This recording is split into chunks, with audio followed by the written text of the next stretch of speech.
We cannot alter external things, nor shape other people to our liking, nor mold the world to our wishes, but we can alter internal things, our desires, passions, thoughts. We can shape our liking to other people, and we can mold the inner world of our own mind in accordance with wisdom, and so reconcile it to the outer world of men and things. The turmoil of the world we cannot avoid, but the disturbances of mind we can overcome. The duties and difficulties of life claim our attention, but we can give rise above all anxiety concerning them. Surrounded by noise, we can yet have a quiet mind involved in responsibilities. The heart can be at rest in the midst of strife. We can know the abiding peace. The 20 pieces which comprise this book, unrelated as some of them are in the letter, will be found to be harmonious in the spirit, in that they point the reader towards those heights of self-knowledge and self-conquest which, rising above the turbulence of the world, lift their peaks where the heavenly silence reigns.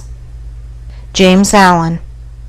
To maintain an unchangeable sweetness of disposition, to think only thoughts that are pure and gentle, and to be happy under all circumstances, such blessed conditions and such beauty of character and life should be the aim of all, and particularly so of those who wish to lessen the misery of the world. If anyone has failed to lift himself above ungentleness, impurity, and unhappiness, he is greatly deluded if he imagines he can make the world happier by the propagation of any theory or theology.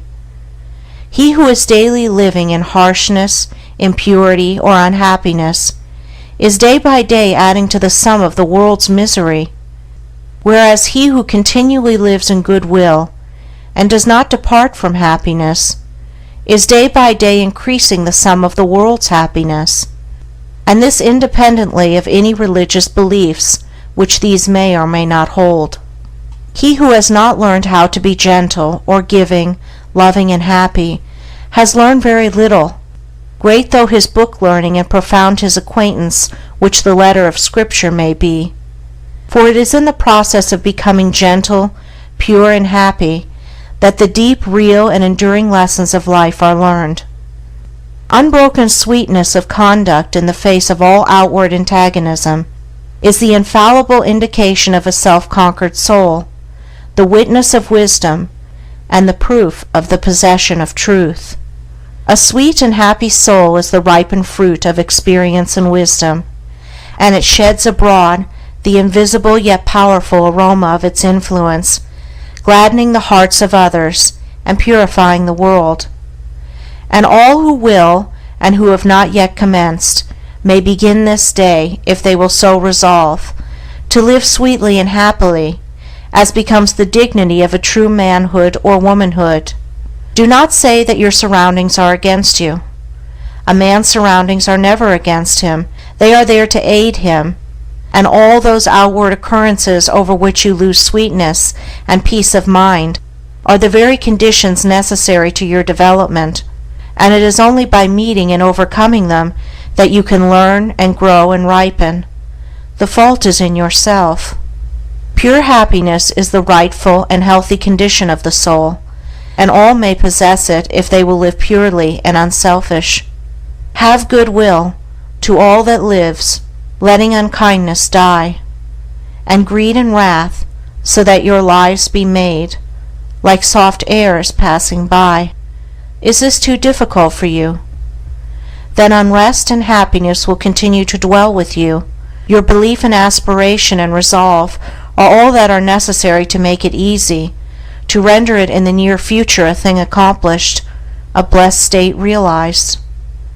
Despondency, irritability, anxiety and complaining, condemning and grumbling, all these are thought cankers, mind diseases. They are the indications of a wrong mental condition, and those who suffer therefrom would do well to remedy their thinking and conduct. It is true there is much sin and misery in the world, so that all our love and compassion are needed, but our misery is not needed. There is already too much of that. No, it is our cheerfulness and happiness that are needed, for there is too little of that. We can give nothing better to the world than beauty of life and character. Without this, all other things are vain. This is preeminently excellent. It is enduring, real, and not to be overthrown, and it includes all joy and blessedness. Cease to dwell pessimistically upon the wrongs around you. Dwell no more in complaints about and revolt against the evil in others, and commence to live free from all wrong and evil yourself. Peace of mind, pure religion, and true reform lie this way. If you would have others true, be true. If you would have the world emancipated from misery and sin, emancipate yourself. If you would have your home and your surroundings happy, be happy. You can transform everything around you if you will transform yourself. Don't bewail and bemoan. Don't waste yourself in rejection, nor bark against the bad, but chant the beauties of the good. And this you will naturally and spontaneously do as you realize the good in yourself. Chapter 2. The Immortal Man. Immortality is here and now, and is not a speculative something beyond the grave. It is the lucid state of consciousness in which the sensations of the body, the varying and unrestful states of mind, and the circumstances and events of life are seen to be of a fleeting and therefore of an illusory character. Immortality does not belong to time, and never will be found in time. It belongs to eternity, and just as time is here and now, so is eternity here and now, and a man may find that eternity and establish in it, if he will overcome the self that derives its life from the unsatisfying and perishable things of time. Whilst a man remains immersed in sensation, desire, and the passing events of his day-by-day existence, and regards those sensations, desires, and passing events as of the essence of himself, he can have no knowledge of immortality. The thing which such a man desires, and which he mistakes for immortality, is persistence, that is, a continuous succession of sensations and events in time, living in, loving and clinging to, the things which stimulate and minister to his immediate gratification, and realizing no state of consciousness above and independent of this, he thirsts for its continuance, and strives to banish the thought that he will at last have to part from those earthly luxuries and delights to which he has become enslaved, and which he regards as being inseparable from himself. Persistence is the antithesis of immortality, and to be absorbed in it is spiritual death. Its very nature is change, impermanence. It is a continual living and dying. The death of the body can never bestow upon a man immortality. Spirits are not different from men, and live their little feverish life of broken consciousness, and are still immersed in change and mortality. The mortal man, he who thirsts for the persistence of his pleasure-loving personality, is still mortal after death, and only lives another life with a beginning and an end, without memory of the past or knowledge of the future. The immortal man is he who has detached himself from the things of time by having ascended into the state of consciousness which is fixed and unvariable, and is not affected by passing events and sensations. Human life consists of an ever-moving process of events, and in this procession the mortal man is immersed, and he is carried along with it, and being so carried along, he has no knowledge of what is behind and before him. The immortal man is he who has stepped out of this procession, and he stands by unmoved and watches it, and from his fixed place he sees both the before, the behind, and the middle of the moving thing called life.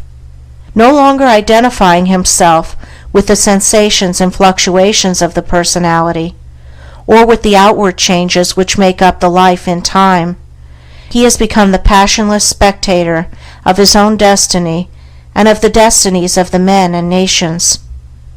The mortal man also is one who is caught in a dream, and he neither knows that he was formerly awake, nor that he will awake again. He is a dreamer without knowledge, nothing more. The immortal man is as one who has awakened out of his dream, and he knows that his dream was not an enduring reality, but a passing illusion. He is a man with knowledge, the knowledge of both states, that of persistence and that of immortality, and is in full possession of himself. The mortal man lives in the time or world state of consciousness, which begins and ends. The immortal man lives in the cosmic or heaven state of consciousness, in which there is neither beginning nor end, but an eternal now. Such a man remains poised and steadfast under all changes, and the death of his body will not in any way interrupt the eternal consciousness in which he abides. Of such a one it is said, "He shall not taste of death," because he has stepped out of the stream of mortality and established himself in the abode of truth. Bodies, personalities, nations, and worlds pass away, but truth remains, and its glory is undimmed by time.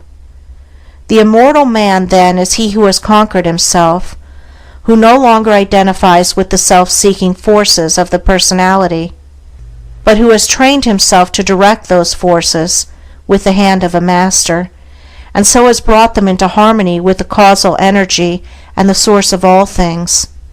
The fret and fever of life has ceased, doubt and fear are cast out, and death is not for him who has realized the fadeless splendor of that life of truth, by adjusting heart and mind to the eternal and unchangeable verities. Many people have very confused and erroneous ideas concerning the terms the overcoming of self, the eradication of desire, and the annihilation of the personality.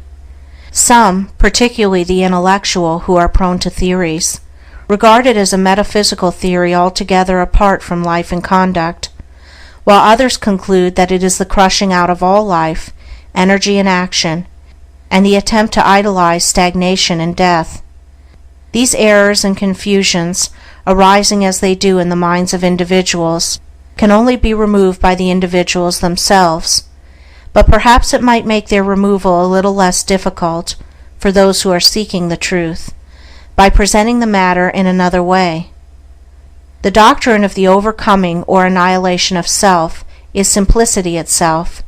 Indeed, so simple, practical, and close at hand is it, that a child of 5, whose mind has not yet become clouded with theories, theological schemes, and speculative philosophies, would be far more likely to comprehend it than many older people, who have lost their hold upon simple and beautiful truths by the adoption of complicated theories.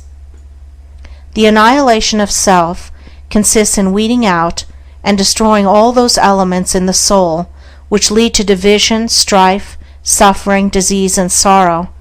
It does not mean the destruction of any good and beautiful and peace-producing quality. For instance, when a man is tempted to irritability or anger, and by a great effort overcomes the selfish tendency, casts it from him, and acts from the spirit of patience and love, in that moment of self-conquest he practices the annihilation of self. Every noble man practices it in part, though he may deny it in his own words, and he who carries out this practice to its completion, eradicating every selfish tendency until only the divinely beautiful qualities remain, he is said to have annihilated the personality, all the personal elements, and to have arrived at truth. The self which is to be annihilated is composed of the following 10 worthless and sorrow-producing elements: lust, hatred, avarice, self-indulgence, self-seeking, vanity, pride, doubt, dark belief, delusion. It is the total abandonment, the complete annihilation of these 10 elements, for they comprise the body of desire.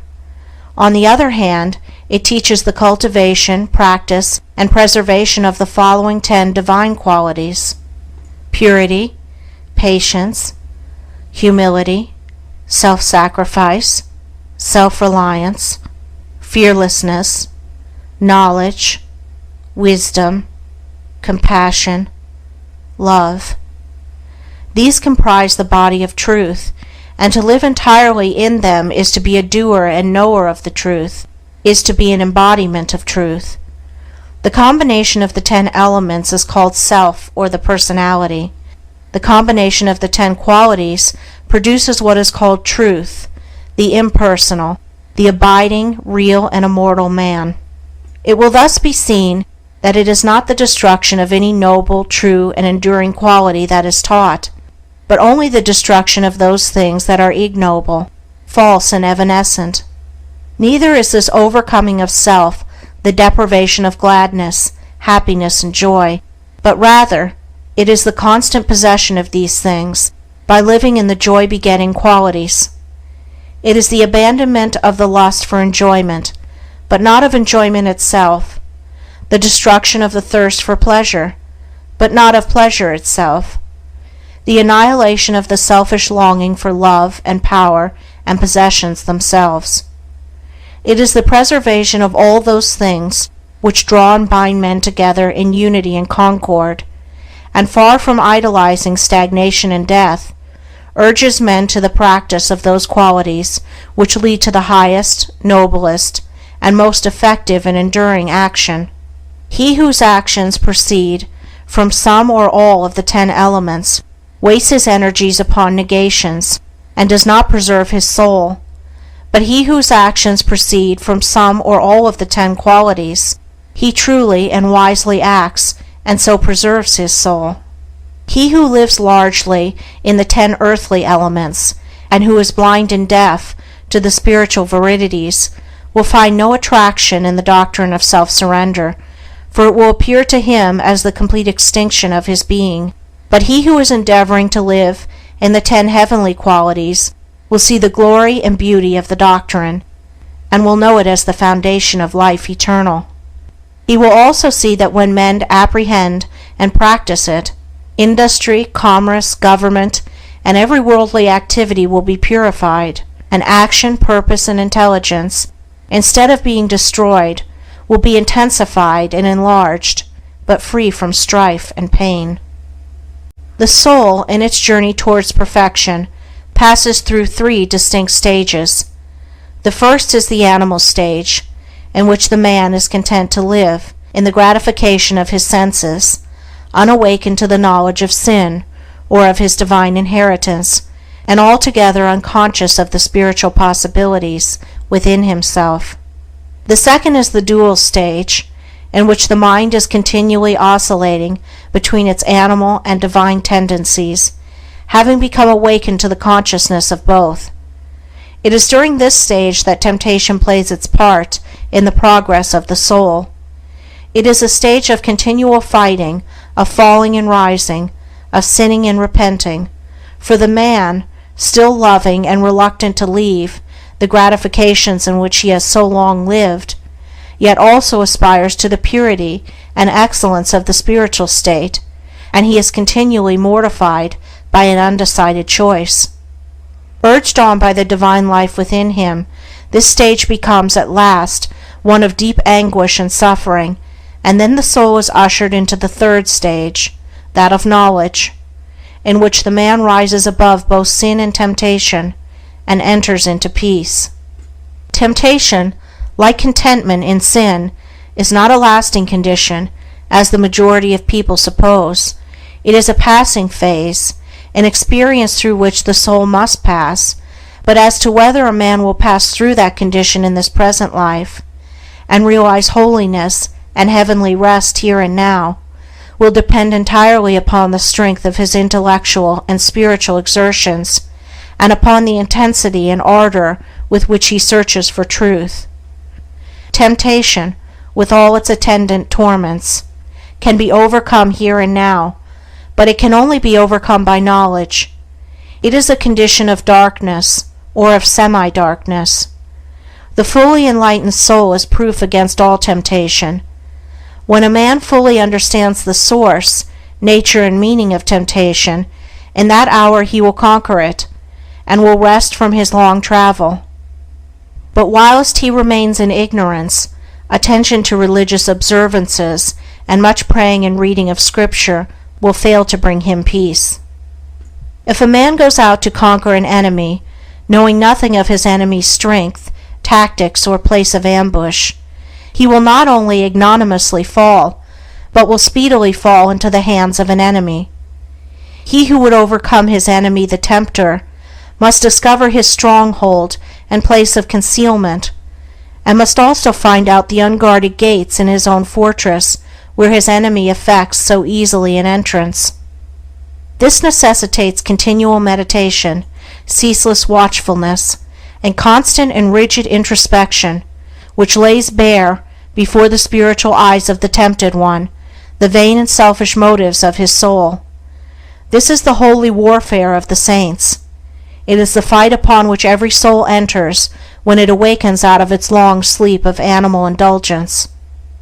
Men fail to conquer, and the fight is indefinitely prolonged, because they labor, almost universally, under two delusions. First, that all temptations come from without, and second, that they are tempted because of their goodness.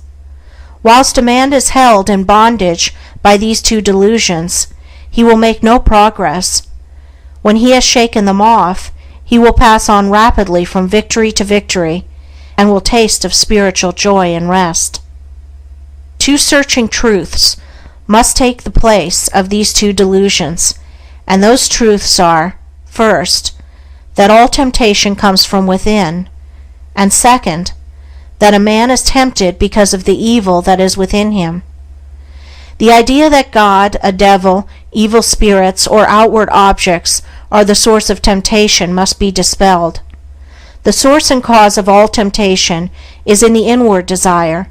That being purified or eliminated, outward objects and extraneous powers are utterly powerless to move the soul to sin or to temptation. The outward object is merely the occasion of the temptation, never the cause. This is the desire of the one tempted. If the cause existed in the object, all men would be tempted alike, temptation could never be overcome, and men would be hopelessly doomed to endless torment. But seated, as it is, in his own desires, he has the remedy in his own hands, and can become victorious over all temptation by purifying those desires. A man is tempted because there are within him certain desires or states of mind which he has come to regard as unholy. These desires may lie asleep for a long time, and the man may think that he has gotten rid of them, when suddenly, on the presentation of an outward object, the sleeping desire wakes up and thirsts of immediate gratification, and this is the state of temptation. The good in man is never tempted. Goodness destroys temptation. It is the evil in a man that is aroused and tempted. The measure of a man's temptations is the exact register of his own unholiness. As a man purifies his heart, temptation ceases. For when a certain unlawful desire has been taken out of the heart, the object which formerly appealed to it can no longer do so, but becomes dead and powerless, for there is nothing left in the heart that can respond to it. The honest man cannot be tempted to steal, let the occasion be ever so opportune. The man of purified appetites cannot be tempted to gluttony and drunkenness, though the viands and wines be the most luscious. He of an enlightened understanding, whose mind is calm in the strength of inward virtue, can never be tempted to anger, irritability, or revenge, and the wiles and charms of the wanton fall upon the purified heart as empty, meaningless shadows. Temptation shows a man just where he is sinful and ignorant, and is a means of urging him on to higher altitudes of knowledge and purity. Without temptation, the soul cannot grow and become strong. There could be no wisdom, no real virtue, and though there would be lethargy and death, there could be no peace and no fullness of life. When temptation is understood and conquered, perfection is assured, and such perfection may become any man's who is willing to cast every selfish and impure desire by which he is possessed into the sacrificial fire of knowledge. Let men, therefore, search diligently for truth, realizing that whilst they are subject to temptation, They have not comprehended truth, and have much to learn. You who are tempted, know then that ye are tempted of yourselves. For every man is tempted. There are times in the life of every man who takes his stand on high moral principles, when his faith in and knowledge of those principles is tested to the uttermost, and the way in which he comes out of the fiery trial decides as to whether he has sufficient strength to live as a man of truth and join the company of the free, or shall still remain a slave and a hireling to the cruel taskmaster, self. Such times of trial generally assume the form of a temptation to do a wrong thing and continue in comfort and prosperity, or to stand by what is right and accept poverty and failure. And so powerful is the trial that to the tempted one it plainly appears on the face of things as though, if he chooses the wrong, his material success will be assured for the remainder of his life, but if he does what is right, he will be ruined forever. Frequently the man at once quails and gives way before this appalling prospect which the path of righteousness seems to hold out for him. But should he prove sufficiently strong to withstand this onslaught of temptation, then the inward seducer, the spirit of self, assumes the grab of an angel of light and whispers, "Think of your wife and children. Think of those who are dependent upon you. Will you bring them down to disgrace and starvation?" Strong indeed and pure must be the man who can come triumphant out of such a trial, but he who does so enters at once a higher realm of life, where his spiritual eyes are open to see beautiful things, and then poverty and ruin, which seemed inevitable, do not come, but a more abiding success comes, and a peaceful heart and a quiet conscience.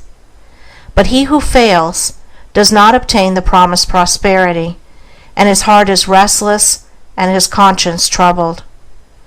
The right doer cannot ultimately fail.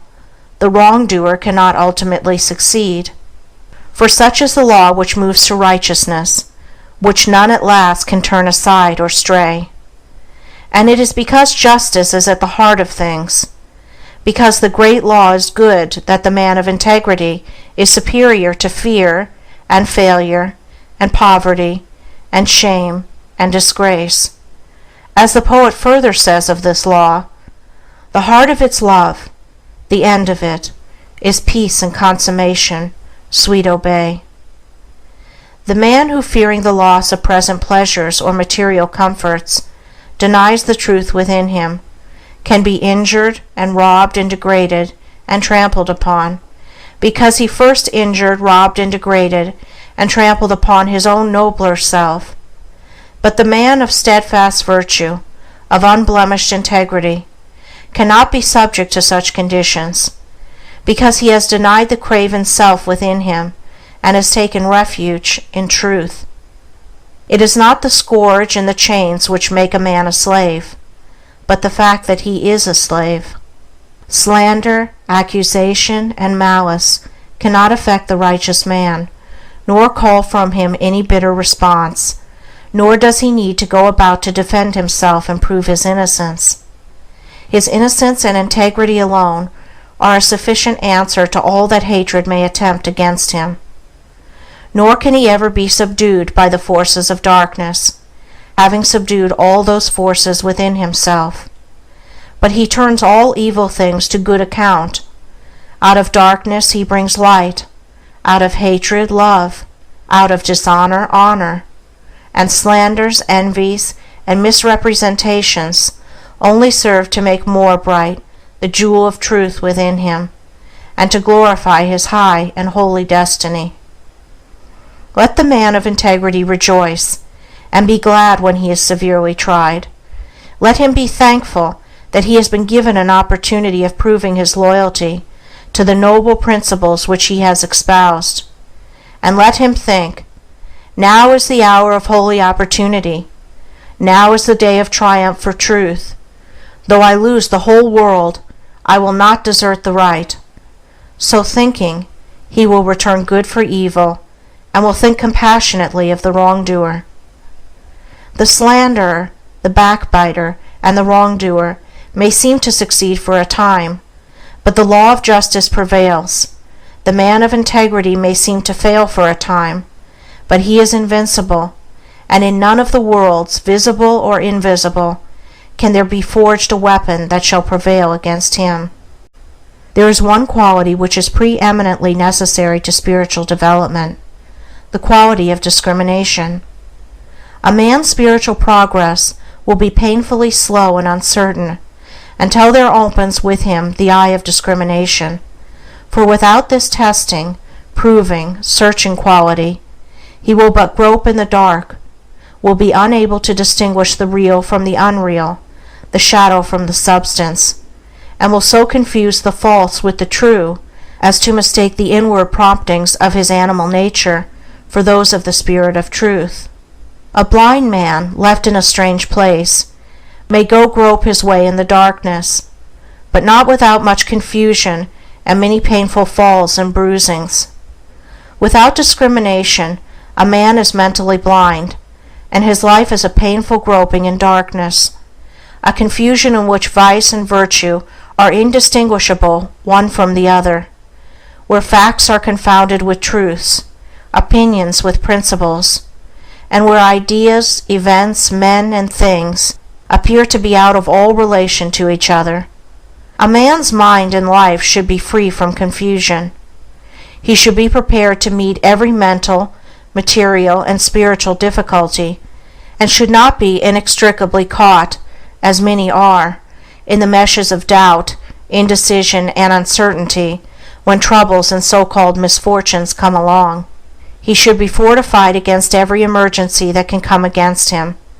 But such mental preparedness and strength cannot be attained in any degree without discrimination, and discrimination can only be developed by bringing into play and constantly exercising the analytical faculty. Mind, like muscle, is developed by use, and the assiduous exercise of the mind in any given direction will develop, in that direction, mental capacity and power. The merely critical faculty is developed and strengthened by continuously comparing and analyzing the ideas and opinions of others. But discrimination is something more and greater than criticism. It is a spiritual quality from which the cruelty and egotism which so frequently accompany criticism are eliminated, and by virtue of which a man sees things as they are and not as he would like them to be. Discrimination, being a spiritual quality, can only be developed by spiritual methods, namely, by questioning, examining, and analyzing one's own ideas, opinions, and conduct. The critical, fault-finding faculty must be withdrawn from its merciless application to the opinions and conduct of others, and must be applied with undiminished severity to oneself. A man must be prepared to question his every opinion, his every thought, and his every line of conduct, and rigorously and logically test them. Only in this way can the discrimination which destroys confusion be developed. Before a man can enter upon such mental exercise, he must make himself of a teachable spirit. This does not mean that he must allow himself to be led by others. It means that he must be prepared to yield up any cherished thoughts to which he clings, if it will not bear the penetrating light of reason, if it shrivels up before the pure flames of searching aspirations. The man who says, "I am right," and who refuses to question his position in order to discover whether he is right, will continue to follow the line of his passions and prejudices, and will not acquire discrimination. The man who humbly asks, "Am I right?" and then proceeds to test and prove his position by earnest thought and the love of truth, will always be able to discover the true and to distinguish it from the false, and he will acquire the priceless possession of discrimination. The man who is afraid to think searchingly upon his opinions and to reason critically upon his position will have to develop moral courage before he can acquire discrimination. A man must be true to himself, fearless with himself, before he can perceive the pure principles of truth, before he can receive the all-revealing light of truth. The more truth is inquired of, the brighter it shines. It cannot suffer under examination and analysis. The more error is questioned, the darker it grows. It cannot survive the entrance of pure and searching thought. To prove all things is to find the good and throw the evil. He who reasons and meditates learns to discriminate. He who discriminates discovers the eternally true. Confusion, suffering, and spiritual darkness follow the thoughtless. Harmony, blessedness, and the light of truth attend upon the thoughtful. Passion and prejudice are blind and cannot discriminate. They are still crucifying the Christ and releasing Barabbas. Belief is an important word in the teachings of the wise, and it figures prominently in all religions. According to Jesus, a certain kind of belief is necessary to salvation or regeneration, and Buddha definitely thought that the right belief is the first and most essential step in the way of truth. As without right belief there cannot be right conduct, and he who has not learned how to rightly govern and conduct himself has not comprehended the simplest rudiments of truth. Belief, as laid down by the great teachers, is not belief in any particular school, philosophy, or religion, but consists of an attitude of mind determining the whole course of one's life. Belief and conduct are, therefore, inseparable, for the one determines the other. Belief is the basis of all action, and this being so, the belief which dominates the hearts or minds is shown in the life. Every man acts, thinks, lives in exact accordance with the belief which is rooted in his innermost being, and such is the mathematical nature of the laws which govern mind, that it is absolutely impossible for anyone to believe in two opposing conditions at the same time. For instance, it is impossible to believe in justice and injustice, hatred and love, peace and strife, self and truth. Every man believes in one or the other of these opposites, never in both, and the daily conduct of every man indicates the nature of his belief. The man who believes in justice, who regards it as an eternal and indestructible principle, never boils over with righteous indignation, does not grow cynical and pessimistic over the inequalities of life, and remains calm and untroubled through all trials and difficulties. It is impossible for him to act otherwise, for he believes that justice reigns, and that, therefore, all that is called injustice is fleeting and illusory.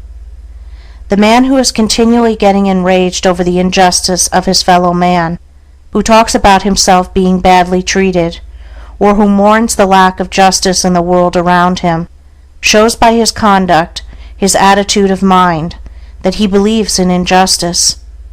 However he may protest to the contrary, in his inmost heart he believes that confusion and chaos are dominant in the universe, the result being that he dwells in misery and unrest, and his conduct is faulty.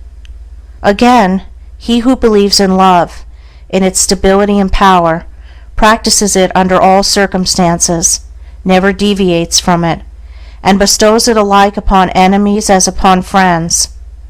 He who slanders and condemns, speaks disparagingly of others, or regards them with contempt, believes not in love, but hatred. All his actions prove it, even though with tongue or pen he may eulogize love. The believer in peace is known by his peaceful conduct. It is impossible for him to engage in strife. If attacked, he does not retaliate, for he has seen the majesty of the angel of peace, and can no longer pay homage to the demon of strife. The stirrer-up of strife, the lover of argument, he who rushes into self-defense upon any or every provocation, believes in strife, and will have naught to do with peace. Further, he who believes in truth renounces himself. That is, he refuses to center his life in those passions, desires, and characteristics which crave only their gratification, and by thus renouncing, he becomes steadfastly fixed in truth, and lives a wise, beautiful, and blameless life.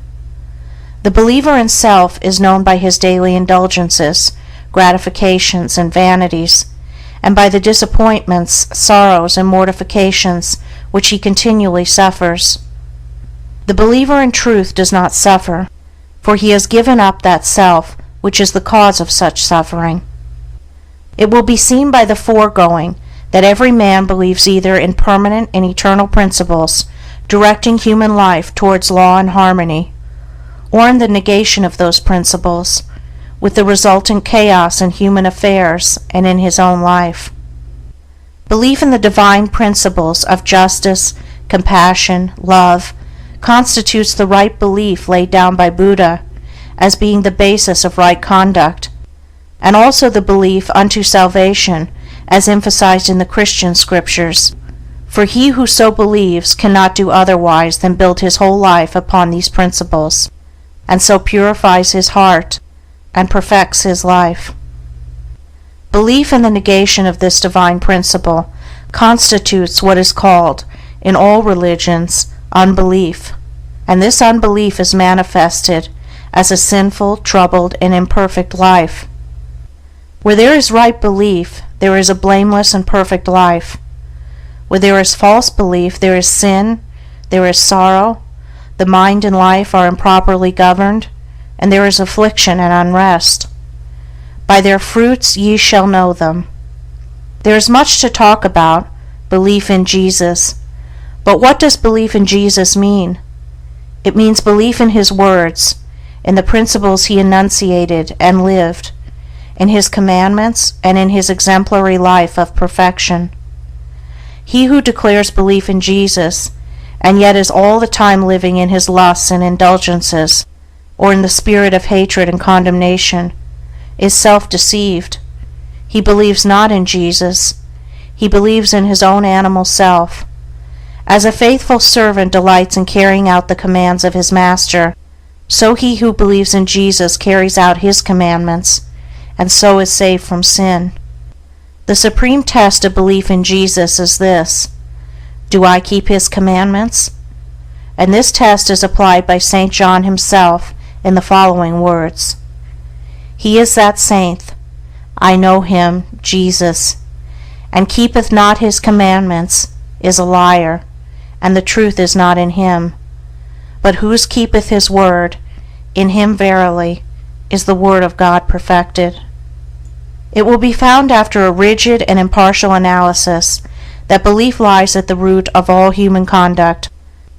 Every thought, every act, every habit is the direct outcome of a certain fixed belief, and one's conduct alters only as one's belief are modified.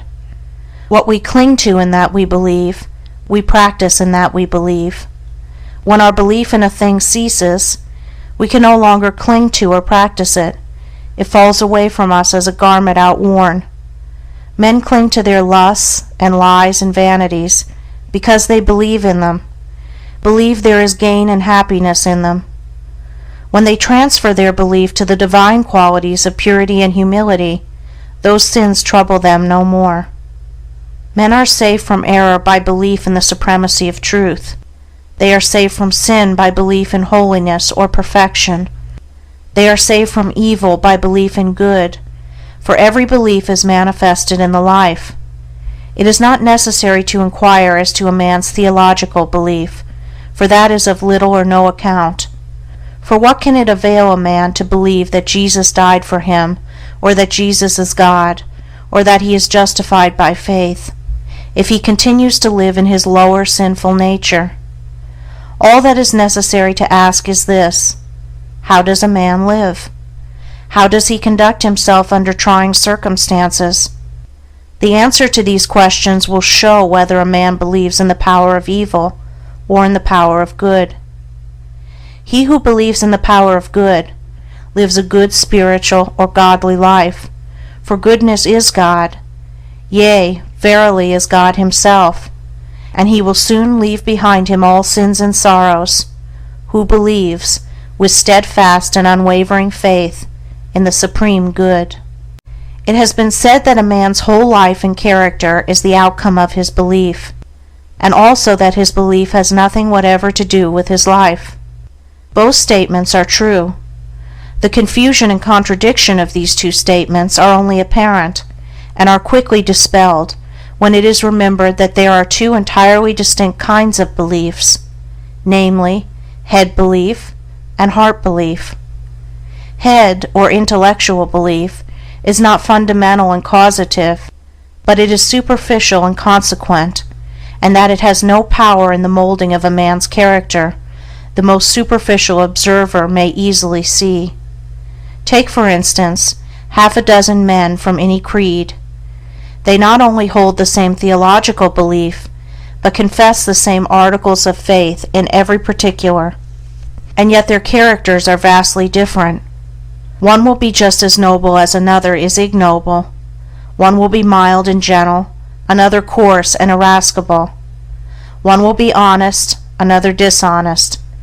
One will indulge certain habits which another will rigidly abjure, and so on, plainly indicating that theological belief is not an influential factor in a man's life.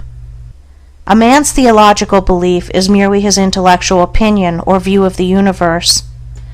God, the Bible, etc., and behind and underneath this head belief there lies, deeply rooted in his innermost being, the hidden, silent, secret belief of his heart, and it is this belief which molds and makes his whole life. It is this which makes those 6 men who, whilst holding the same theology, are yet so vastly at variance in their deeds. They differ in the vital belief of the heart. What then is this heart belief? It is that which a man loves and clings to and fosters in his soul. For he thus loves and clings to and fosters in his heart, because he believes in them, and believing in them and loving them, he practices them. Thus is his life the effect of his belief, but it has no relation to the particular creed which comprises his intellectual belief.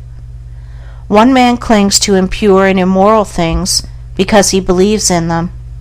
Another man does not cling to them because he has ceased to believe in them.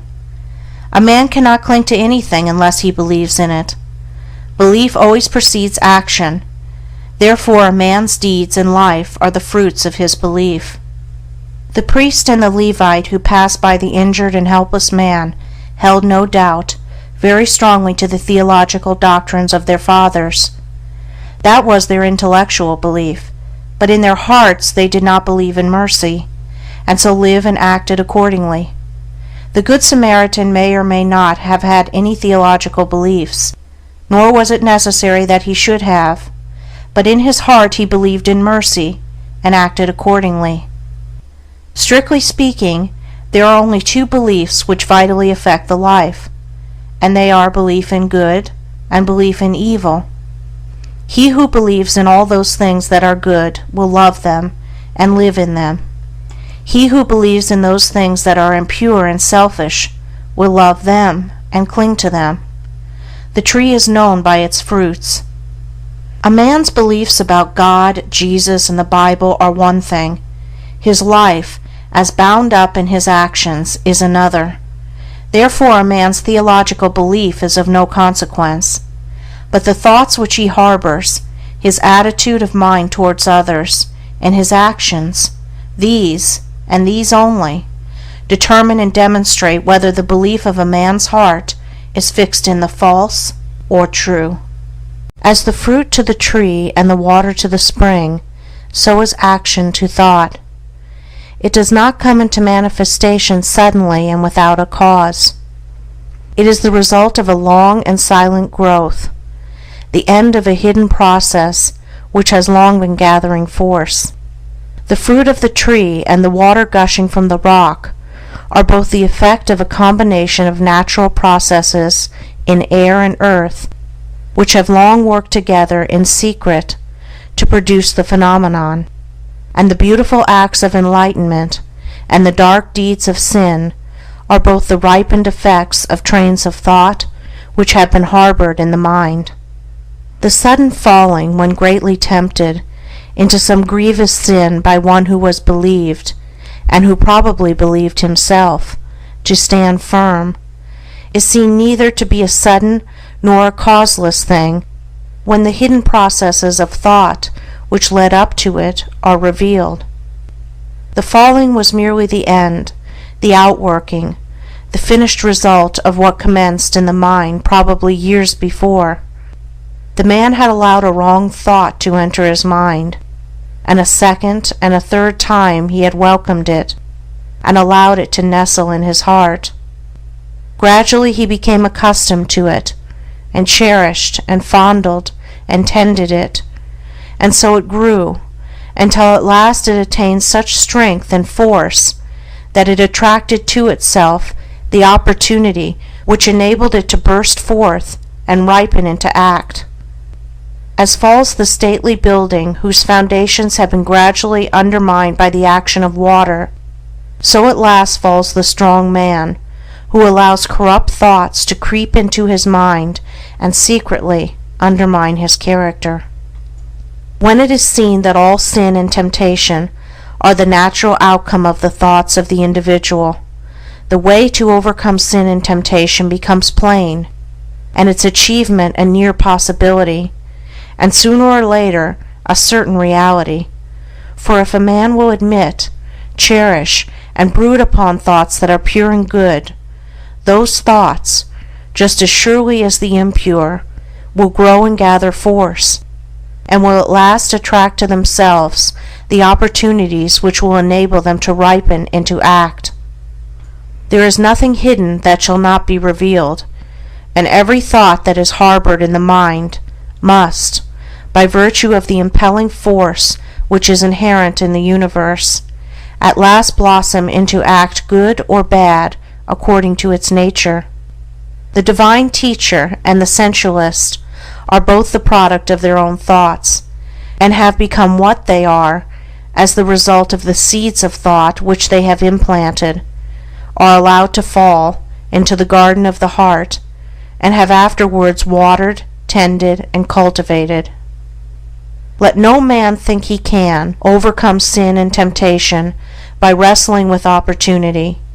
He can only overcome them by purifying his thoughts, and if he will, day by day, in the silence of his soul and in the presence of his duties, strenuously overcome all erroneous inclination, and put in its place thoughts that are true and that will endure the light, opportunity to do evil will give place to opportunity for accomplishing good, for a man can only attract that to him which is in harmony with his nature, and no temptation can gravitate to a man unless there is that in his heart which is capable of responding to it. Guard well your thoughts, reader, for what you really are in your secret thoughts today, be it good or evil, you will, sooner or later, become an actual deed. He who unwearyingly guards the portals of his mind against the intrusion of sinful thoughts, and occupies himself with loving thoughts, with pure, strong, and beautiful thoughts, will, when the season of their ripening comes, bring forth the fruits of gentle and holy deeds, and no temptation that can come against him shall find him unarmed or unprepared. As a being of thought, your dominant mental attitude will determine your conditions in life. It will also be the gauge of your knowledge and the measure of your attainment. The so-called limitations of your nature are the boundary lines of your thoughts. They are self-erected fences, and can be drawn to a narrower circle, extended to a wider, or be allowed to remain. You are the thinker of your thoughts, and as such you are the maker of yourself and condition. Thought is causal and creative, and appears in your character and life in the form of results. There are no accidents in your life. Both its harmonies and antagonisms are the responsive echoes of your thoughts.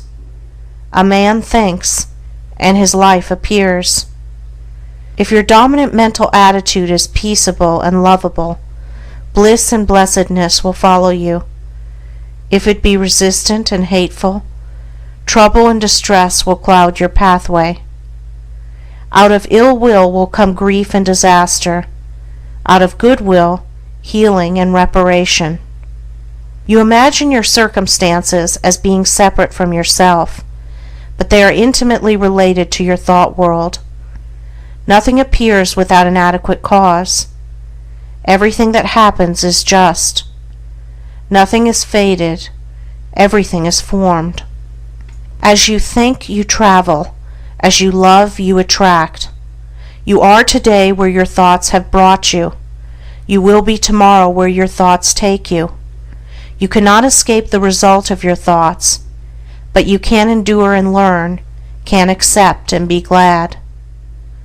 You will always come to the place where your love, your most abiding and intense thought, can receive its measure of gratification.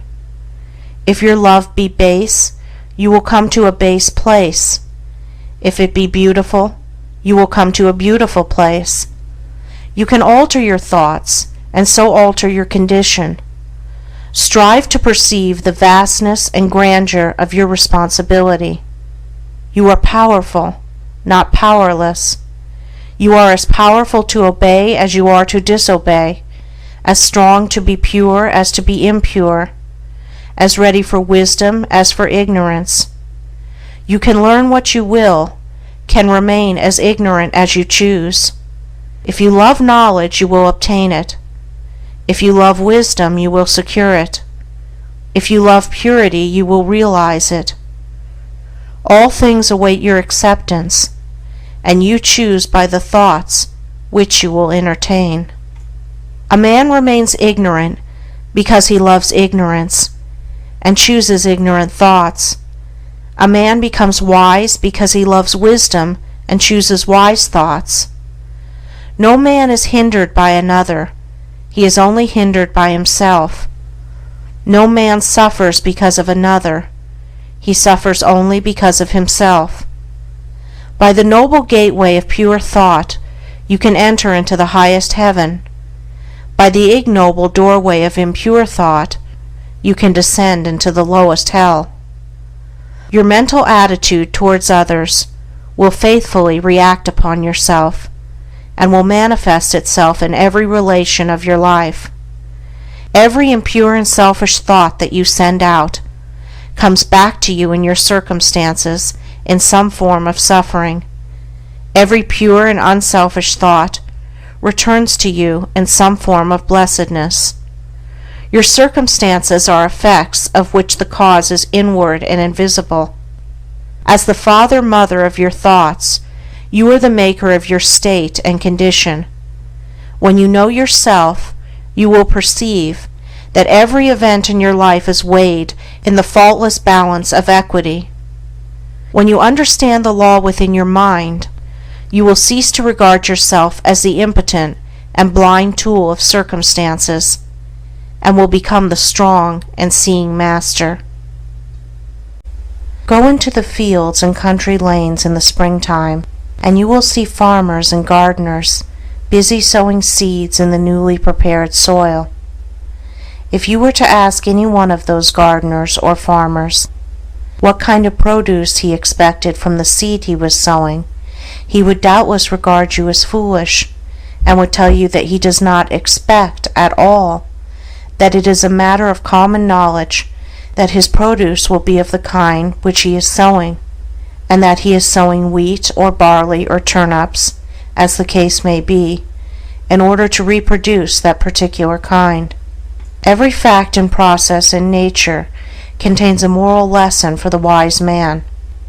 There is no law in the world of nature around us which is not to be found operating within the same mathematical certainty in the mind of man and in human life.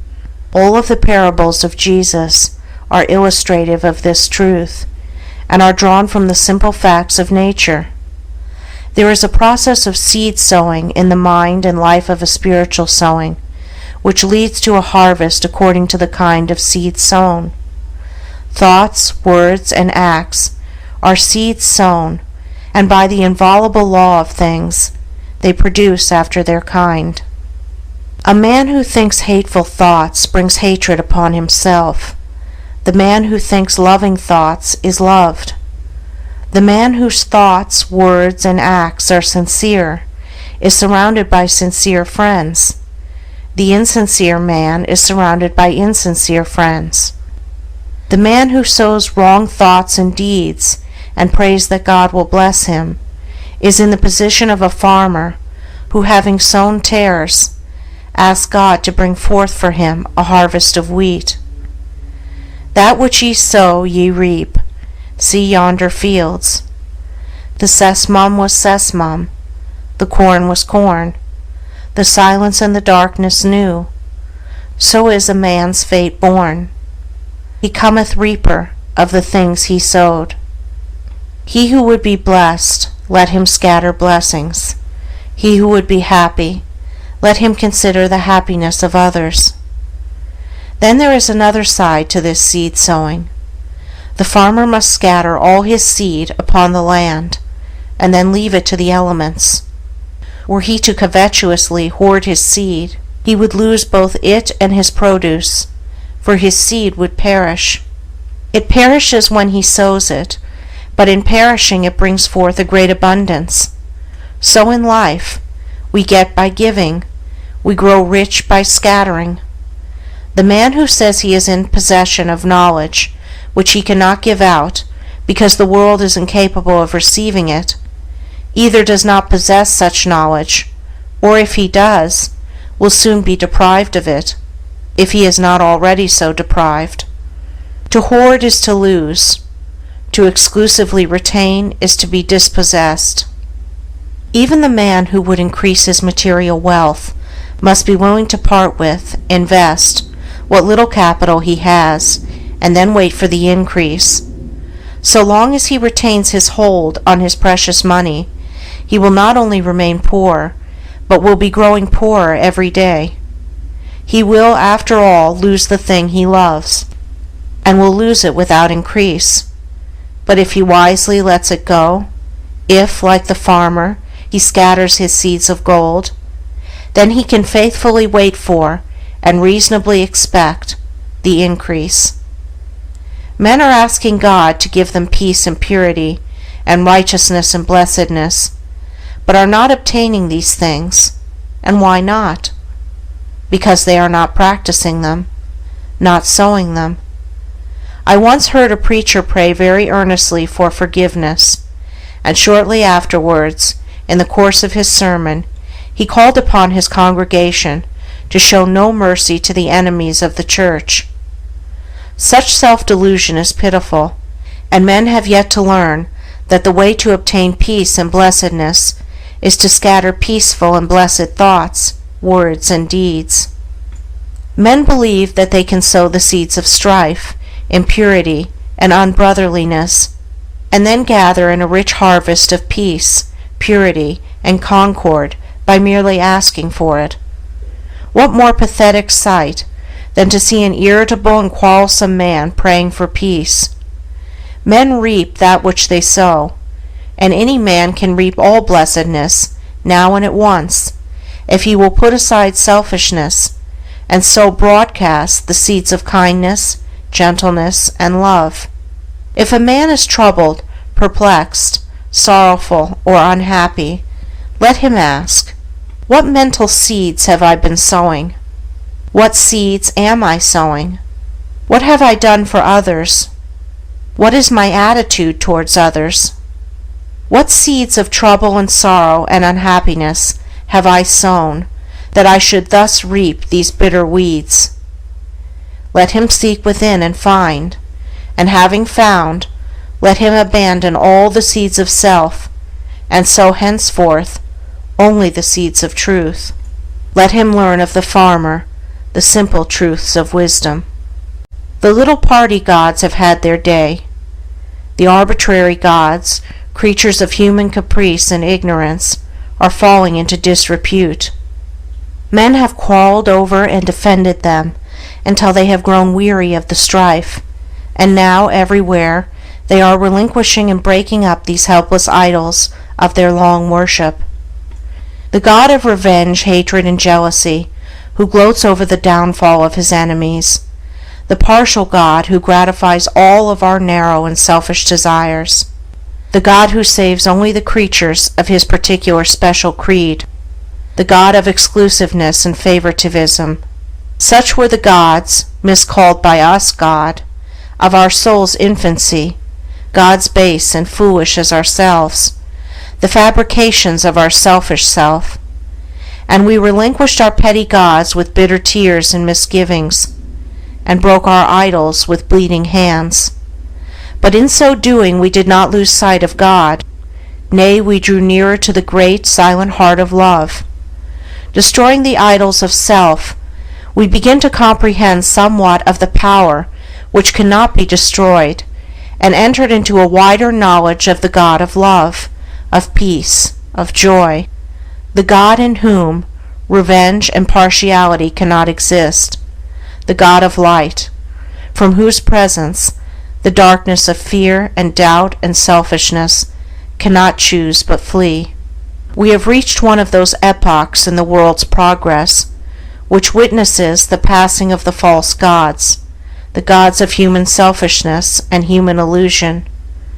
The new old revelation of one universal impersonal truth has again dawned upon the world, and its searching light has carried consternation to the perishable gods who take shelter under the shadow of self.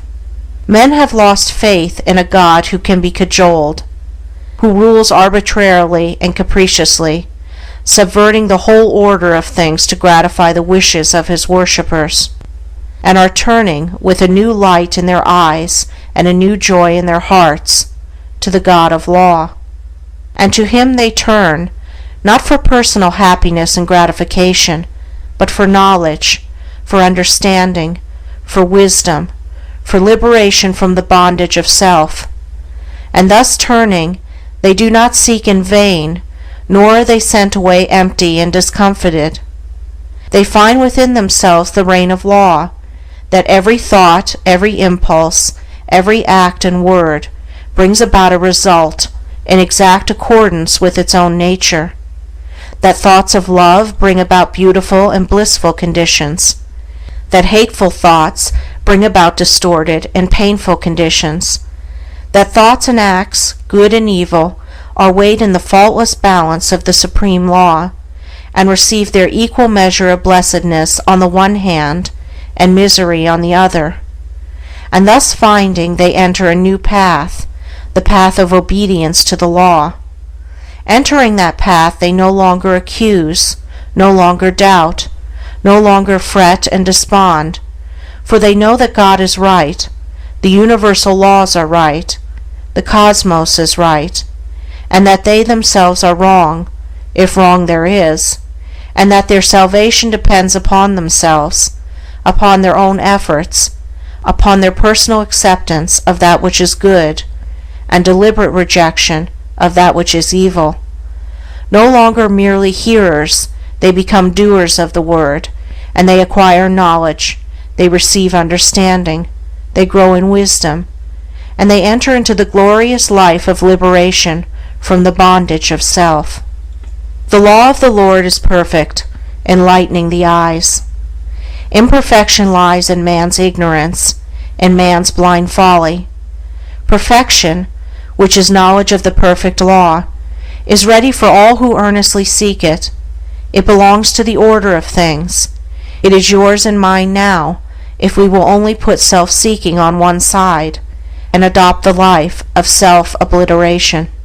The knowledge of truth, with its unspeakable joy, its calmness and quiet strength, is not for those who persist in clinging to their rights, defending their interests, and fighting for their opinions, whose works are imbued with the personal I, and who build upon the shifting sands of selfishness and egotism. It is for those who renounce these causes of strife, these sources of pain and sorrow, and they are, indeed, children of truth, disciples of the Master, worshippers of the Most High. The children of truth are in the world today. They are thinking, acting, writing, speaking, yea, even prophets are among us, and their influence is pervading the whole earth. An undercurrent of holy joy is gathering force in the world, so that men and women are moved with new aspirations and hopes, and even those who neither see nor hear feel within themselves strange yearnings after a better and fuller life. The law reigns, and it reigns in men's hearts and lives, and they have come to understand the reign of law who have sought out the tabernacle of the true God by the fair pathway of unselfishness. God does not alter for men, for this would mean that the perfect must become imperfect. Man must alter for God, and this implies that the imperfect must become perfect. The law cannot be broken for man, otherwise confusion would ensue. Man must obey the law. This is in accordance with harmony, order, justice. There is no more painful bondage than to be at the mercy of one's inclinations, no greater liberty than utmost obedience to the law of being. And the law is that the heart shall be purified, the mind regenerated, and the whole being brought in subjection to love, till self is dead, and love is all in all, for the reign of law is the reign of love. And love waits for all, rejecting none. Love may be claimed and entered into now, for it is the heritage of all. Ah, beautiful truth! To know now that man may accept his divine heritage, and enter the kingdom of heaven. O pitiful error! To know that man rejects it because of love of self. Obedience to the law means the destruction of sin and self, and the realization of unclouded joy and undying peace. Clinging to one's selfish inclinations means the drawing about one's soul clouds of pain and sorrow, which darken the light of truth, the shutting out of oneself from all real blessedness. For whatsoever a man sows, that shall he also reap. Verily the law reigneth, and reigneth forever, and justice and love are its eternal ministers. The material universe is maintained and preserved by the equilibrium of its forces. The moral universe is sustained and protected by the perfect balance of its equivalents. As in the physical world, nature abhors a vacuum, so in the spiritual world, disharmony is annulled.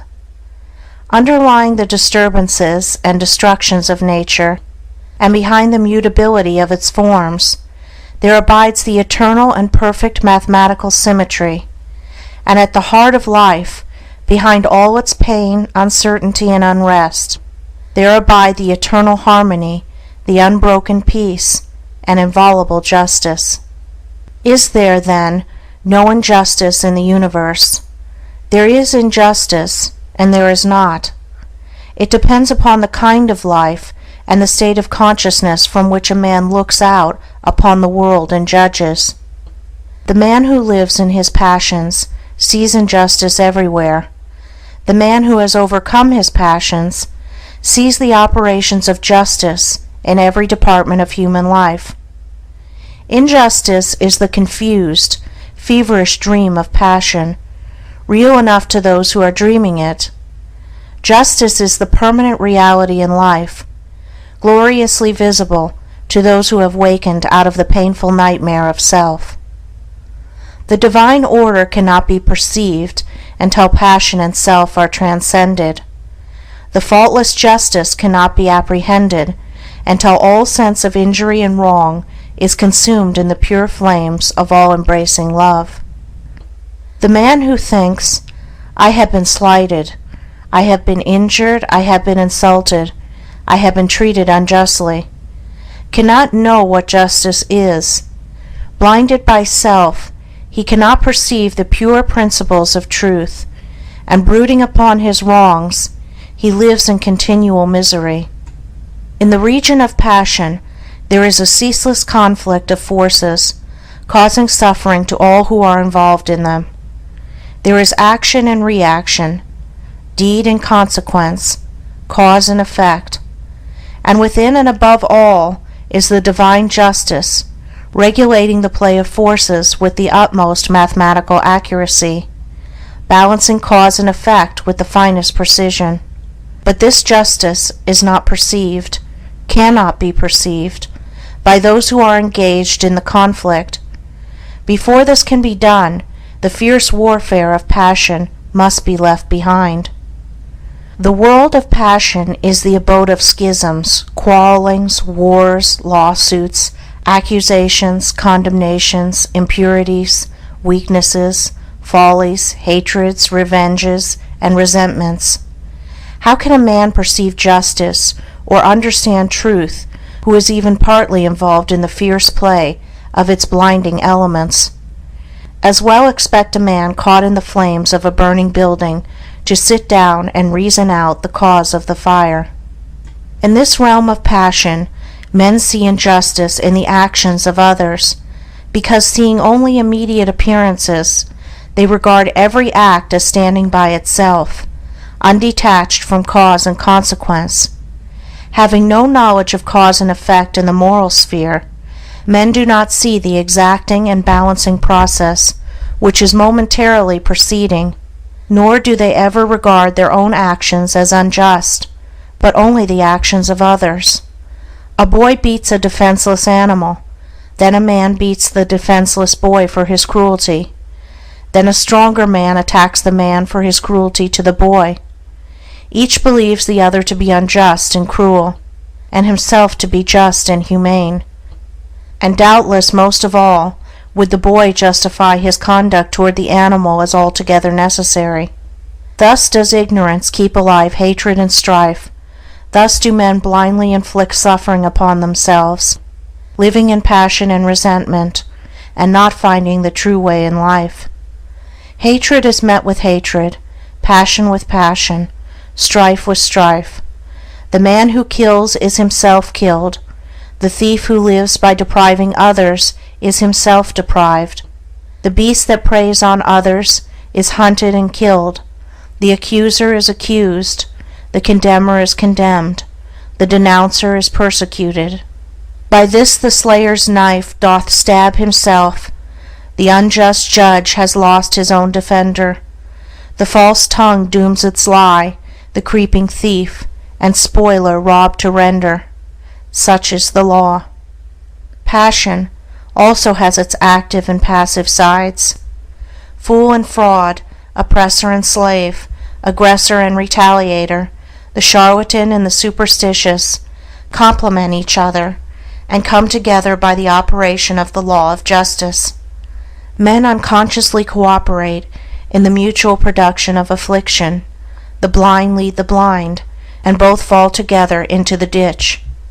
Pain, grief, sorrow, and misery are the fruits of which passion is the flower.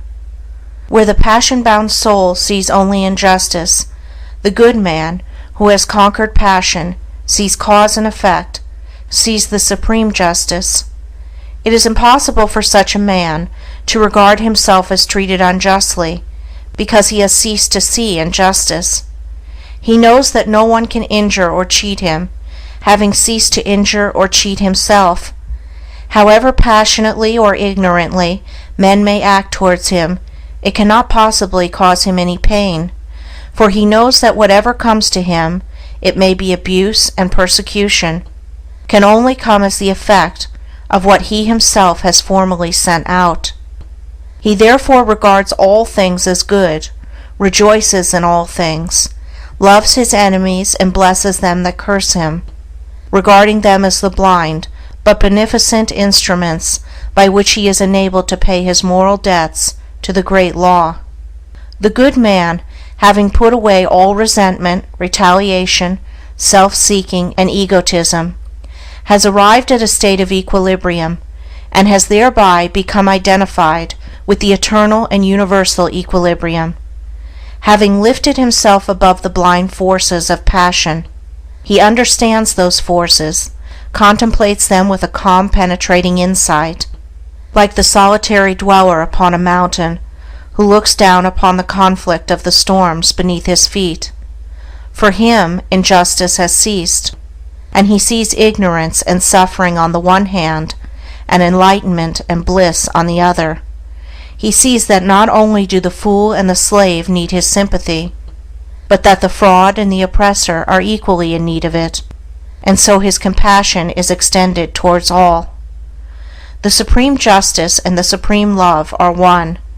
Cause and effect cannot be avoided. Consequences cannot be escaped. While a man is given to hatred, resentment, anger, and condemnation, he is subject to injustice as the dreamer to his dream, and cannot do otherwise than see injustice.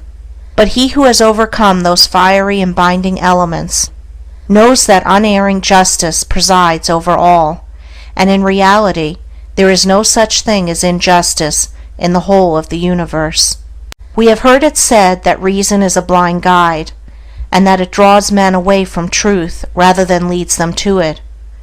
If this were true, it would be better to remain, or to become, unreasonable, and to persuade others to do so. We have found, however, that the diligent cultivation of the divine faculty of reason brings about calmness and mental poise, and enables one to meet cheerfully the problems and difficulties of life. It is true that there is a higher light than reason, even that of the Spirit of Truth itself, but without the aid of reason, truth cannot be apprehended. They who refuse to trim the lamp of reason will never, whilst they so refuse, perceive the light of truth, for the light of reason is a reflection of that light. Reason is a purely abstract quality, and comes midway between the animal and divine consciousness in man, and leads, if rightly employed, from the darkness of one to the light of the other. It is true that reason may be enlisted in the service of the lower, self-seeking nature, but this is only a result of its partial and imperfect exercise. A fuller development of reason leads away from the selfish nature, and ultimately allies the soul with the highest, the divine.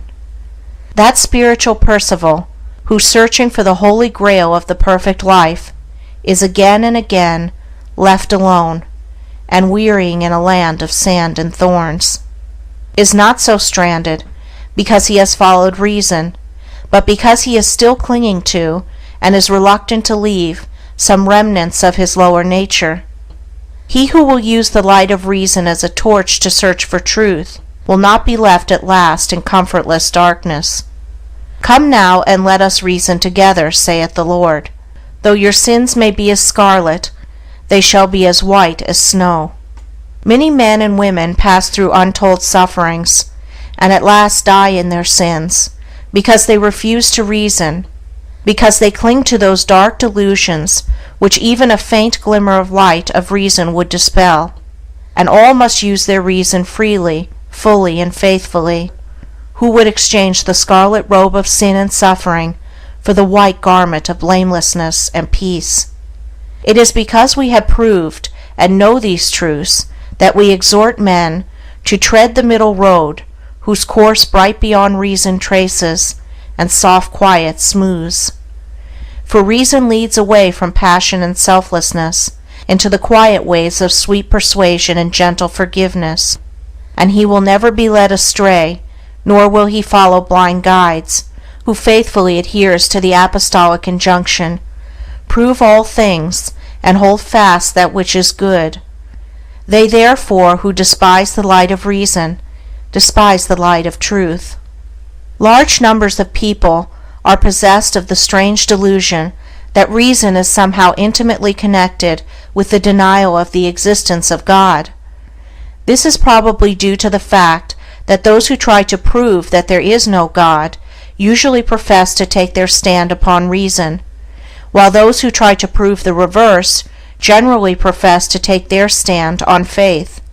Such argumentative combatants, however, are frequently governed more by prejudice than either faith or reason, their object being not to find truth, but to defend and confirm a preconceived opinion. Reason is concerned not with ephemeral opinions, but with the established truth of things, and he who is possessed of the faculty of reason in its purity and excellence can never be enslaved by prejudice, and will put from him all preconceived opinions as worthless. He will never attempt to prove nor disprove, but after balancing extremes and bringing together all apparent contradictions, he will carefully and dispassionately weigh and consider them, and so arrive at truth. Reason is, in reality, associated with all that is pure and gentle, moderate and just. It is said of a violent man that he is unreasonable, of a kind and considerate man that he is reasonable, and of an insane man that he has lost his reason. Thus it is seen that the word is used, even to a great extent unconsciously, though none the less truly, in a very comprehensive sense, and though reason is not actually love and thoughtfulness, and gentleness and sanity, it leads to, and is intimately connected with these divine qualities, and cannot, except for purposes of analysis, be dissociated with them. Reason represents all that is high and noble in man. It distinguishes him from the brute which blindly follows its animal inclinations. And just in the degree that man disobeys the voice of reason and follows his inclinations, does he become brutish.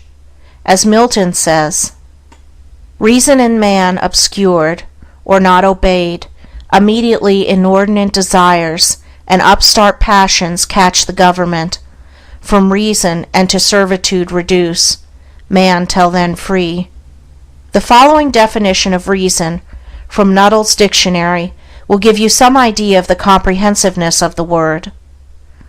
The cause, ground, principle, or motive of anything said or done, efficient cause, final cause, the faculty of intelligence in man, especially the faculty by which we arrive at necessary truth.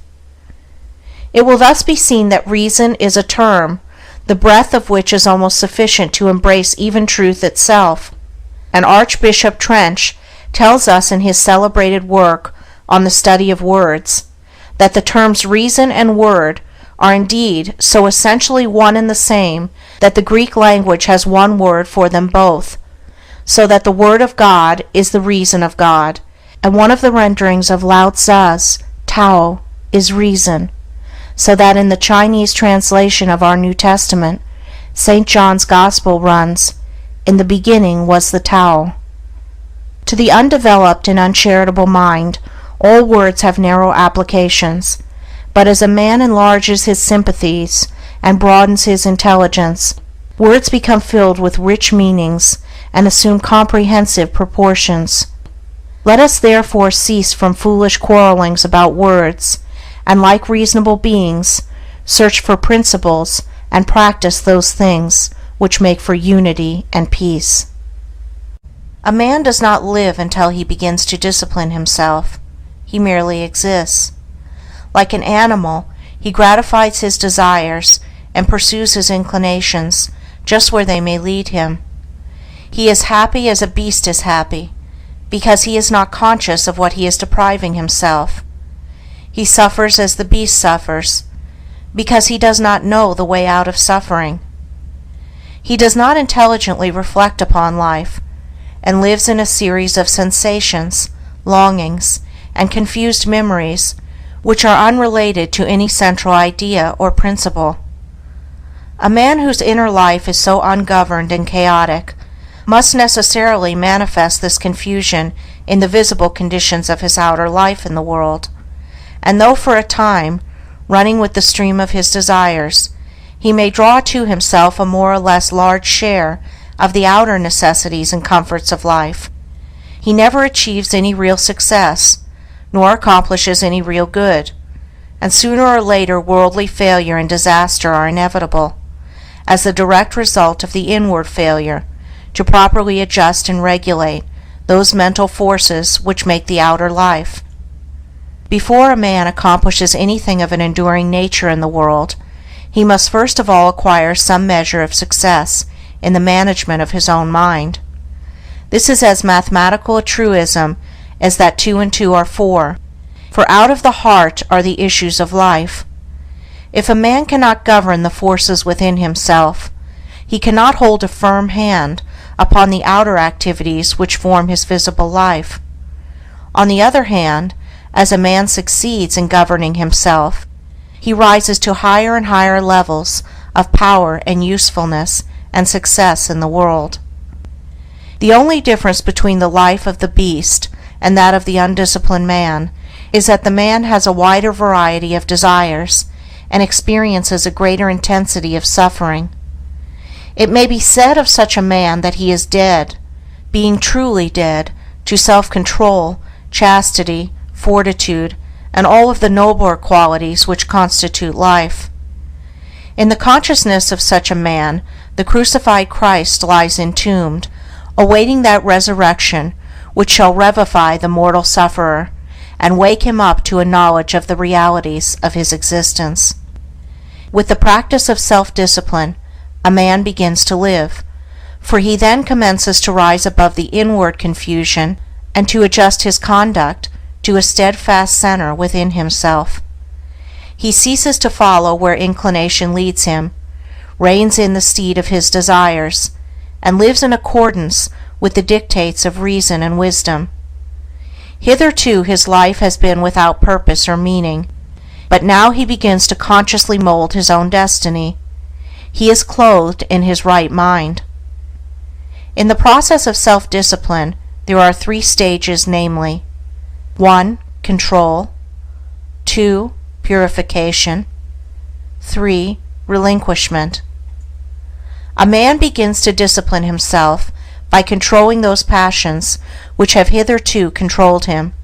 He resists temptation and guards himself against all those tendencies to self-gratifications which are so easy and natural, and which have formerly dominated him. He brings his appetite into subjection and begins to eat as a reasonable and responsible being, practicing moderation and thoughtfulness in the selection of his food, with the object of making his body a pure instrument through which he may live and act as becomes a man, and no longer degrading that body by pandering to gustatory pleasure. He puts a check upon his tongue, his temper, and in fact, his every animal desire and tendency, and this he does by referring all acts to a fixed center within himself. It is a process of living from within outward, instead of, as formerly, from without inward. He conceives an ideal, and enshrining that ideal in the sacred recesses of his heart, he regulates his conduct in accordance with its exaction and demands. There is a philosophical hypothesis that at the heart of every atom and every aggregation of atoms in the universe there is a motionless center which is the sustaining source of all the universal activities. Be this as it may, there is certainly in the heart of every man and woman a selfless center, without which the outer man could not be, and the ignoring of which leads to suffering and confusion.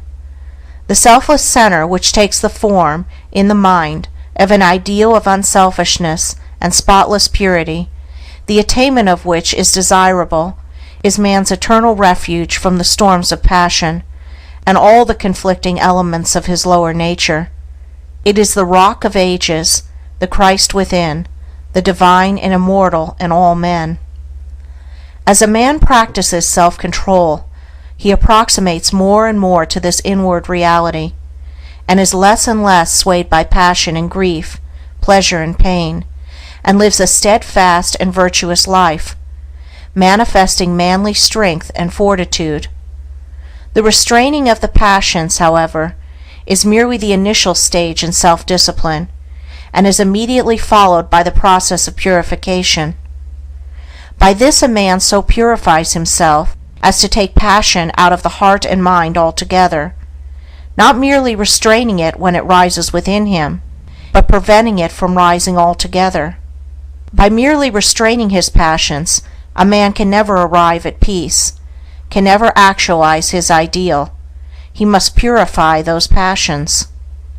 It is in the purification of his lower nature that a man becomes strong and godlike, standing firmly upon the ideal center within, and rendering all temptations powerless and ineffectual. This purification is effected by thoughtful care, earnest meditation, and holy aspiration, And as success is achieved, confusion of mind and life pass away, and calmness of mind and spiritualized conduct ensure. True strength and power and usefulness are born of self-purification, for the lower animal forces are not lost, but are transmuted into intellectual and spiritual energy. The pure life, pure in thought and deed, is a life of conservation of energy. The impure life, even though the impurity should not extend beyond thought, is a life of dissipation of energy. The pure man is more capable, and therefore more fit to succeed in his plans, and to accomplish his purposes, than the impure.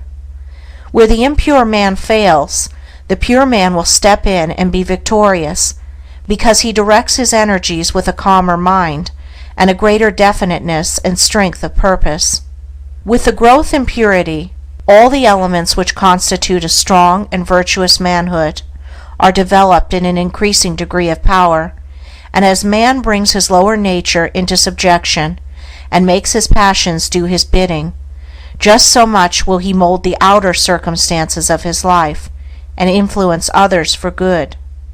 The third stage of self-discipline, that of relinquishment, is a process of letting the lower desires and all impure and unworthy thoughts drop out of the mind, and also refusing to give them any admittance, leaving them to perish. As a man grows purer, he perceives that all evil is powerless unless it receives his encouragement, and so he ignores it and lets it pass out of his life. It is by pursuing this aspect of self-discipline that a man enters into and realizes the divine life, and manifests those qualities which are distinctly divine, such as wisdom, patience, non-resistance, compassion, and love. It is here also where a man becomes consciously immortal, rising above all the fluctuations and uncertainties of life, and living in an intelligent and unchangeable peace. By self-discipline, a man attains to every degree of virtue and holiness, and finally becomes a purified son of God, realizing his oneness with the central heart of all things.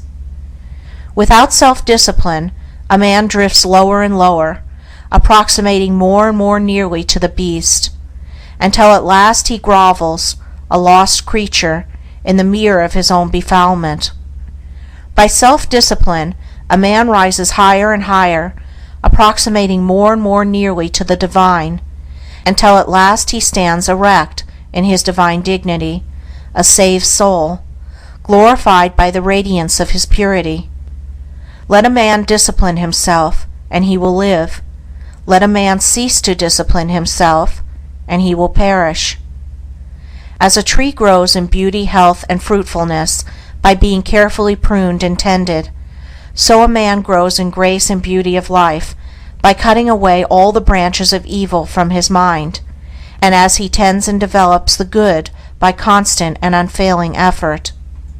As a man by practice acquires proficiency in his craft, so the earnest man acquires proficiency in goodness and wisdom. Men shrink from self-discipline because in its early stages it is painful and repellent, and the yielding to desire is, at first, sweet and inviting, but the end of desire is darkness and unrest, whereas the fruits of discipline are immortality and peace. Resolution is the directing and impelling force in individual progress. Without it, no substantial work can be accomplished. Not until a man brings resolution to bear upon his life does he consciously and rapidly develop, for a life without resolution is a life without aims, and a life without aims is a drifting and unstable thing. Resolution may, of course, be linked to downward tendencies, but it is more usually the companion of noble aims and lofty ideals, and I am dealing with it in this, its highest use and application.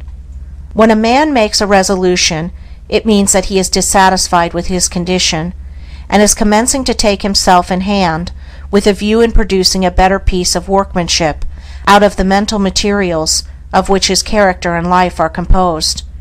And in so far as he is true to his resolution, he will succeed in accomplishing his purpose.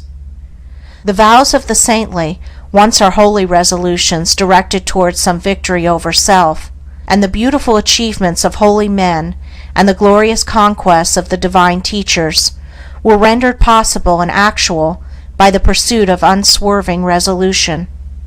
To arrive at the fixed determination to walk a higher path than heretofore, although it reveals the great difficulties which have to be surmounted, it yet makes possible the treading of that path and illuminates its dark places with the golden halo of success. The true resolution is the crisis of long thought, protracted struggle, or fervent but unsatisfied aspiration. It is no light thing, no whimsical impulse or vague desire, but a solemn and irrevocable determination not to rest nor cease from effort until the high purpose which is held in view is fully accomplished. Half-hearted and premature resolution is no resolution at all, and it is shattered by the first difficulty. A man should be slow to form a resolution. He should searchingly examine his position and take into consideration every circumstance and difficulty connected with his decision, and should be fully prepared to meet them. He should be sure that he completely understands the nature of his resolution, that his mind is finally made up, and that he is without fear and doubt in the matter. With the mind thus prepared, the resolution that is formed will not be departed from, and by the aid of it a man will, in due time, accomplish his strong purpose. Hasty resolutions are futile. The mind must be fortified to endure. Immediately the resolution to walk a higher path is made, temptation and trial begin. Men have found that no sooner have they decided to lead a truer and nobler life than they have been overwhelmed with such a torrent of new temptations and difficulties as to make their position almost unendurable, and many men, because of this, relinquish their resolution. But these temptations and trials are a necessary part of the work of regeneration upon which the man has decided, and must be hailed as friends and met with courage if the resolution is to do its work. For what is the real nature of a resolution? Is it not the sudden checking of a particular stream of conduct and the endeavor to open up an entirely new channel? Think of an engineer who decides to turn the course of a powerfully running stream or river in another direction.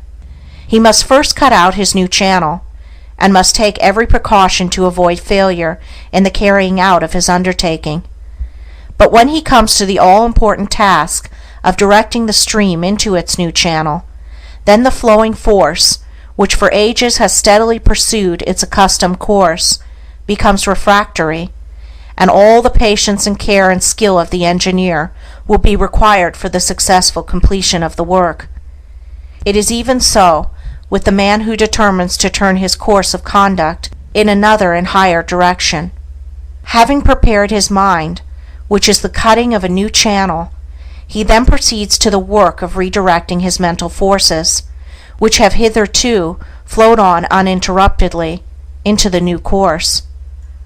Immediately this is attempted, the arrested energy begins to assert itself in the form of powerful temptations and trials, hitherto unknown and unencountered. And this is exactly as it should be. It is the law, and the same law that is in the water is in the mind. No man can improve upon the established law of things, but he can learn to understand the law instead of complaining and wishing things were different. The man who understands all that is involved in the regeneration of his mind will glory in tribulations, knowing that only by passing through them can he gain strength, obtain purity of heart, and arrive at peace.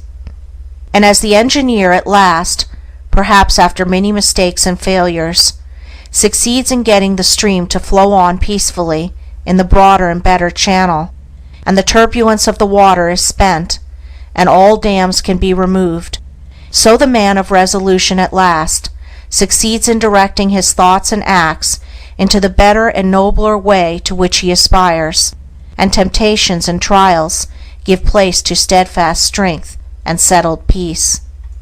He whose life is not in harmony with his conscience, and who is anxious to remedy his mind and conduct in a particular direction, let him first mature his purpose by earnest thought and self-examination, and having arrived at a final conclusion, let him frame his resolution, and having done so, let him not swerve from it. Let him remain true to his decision under all circumstances, and he cannot fail to achieve his good purpose.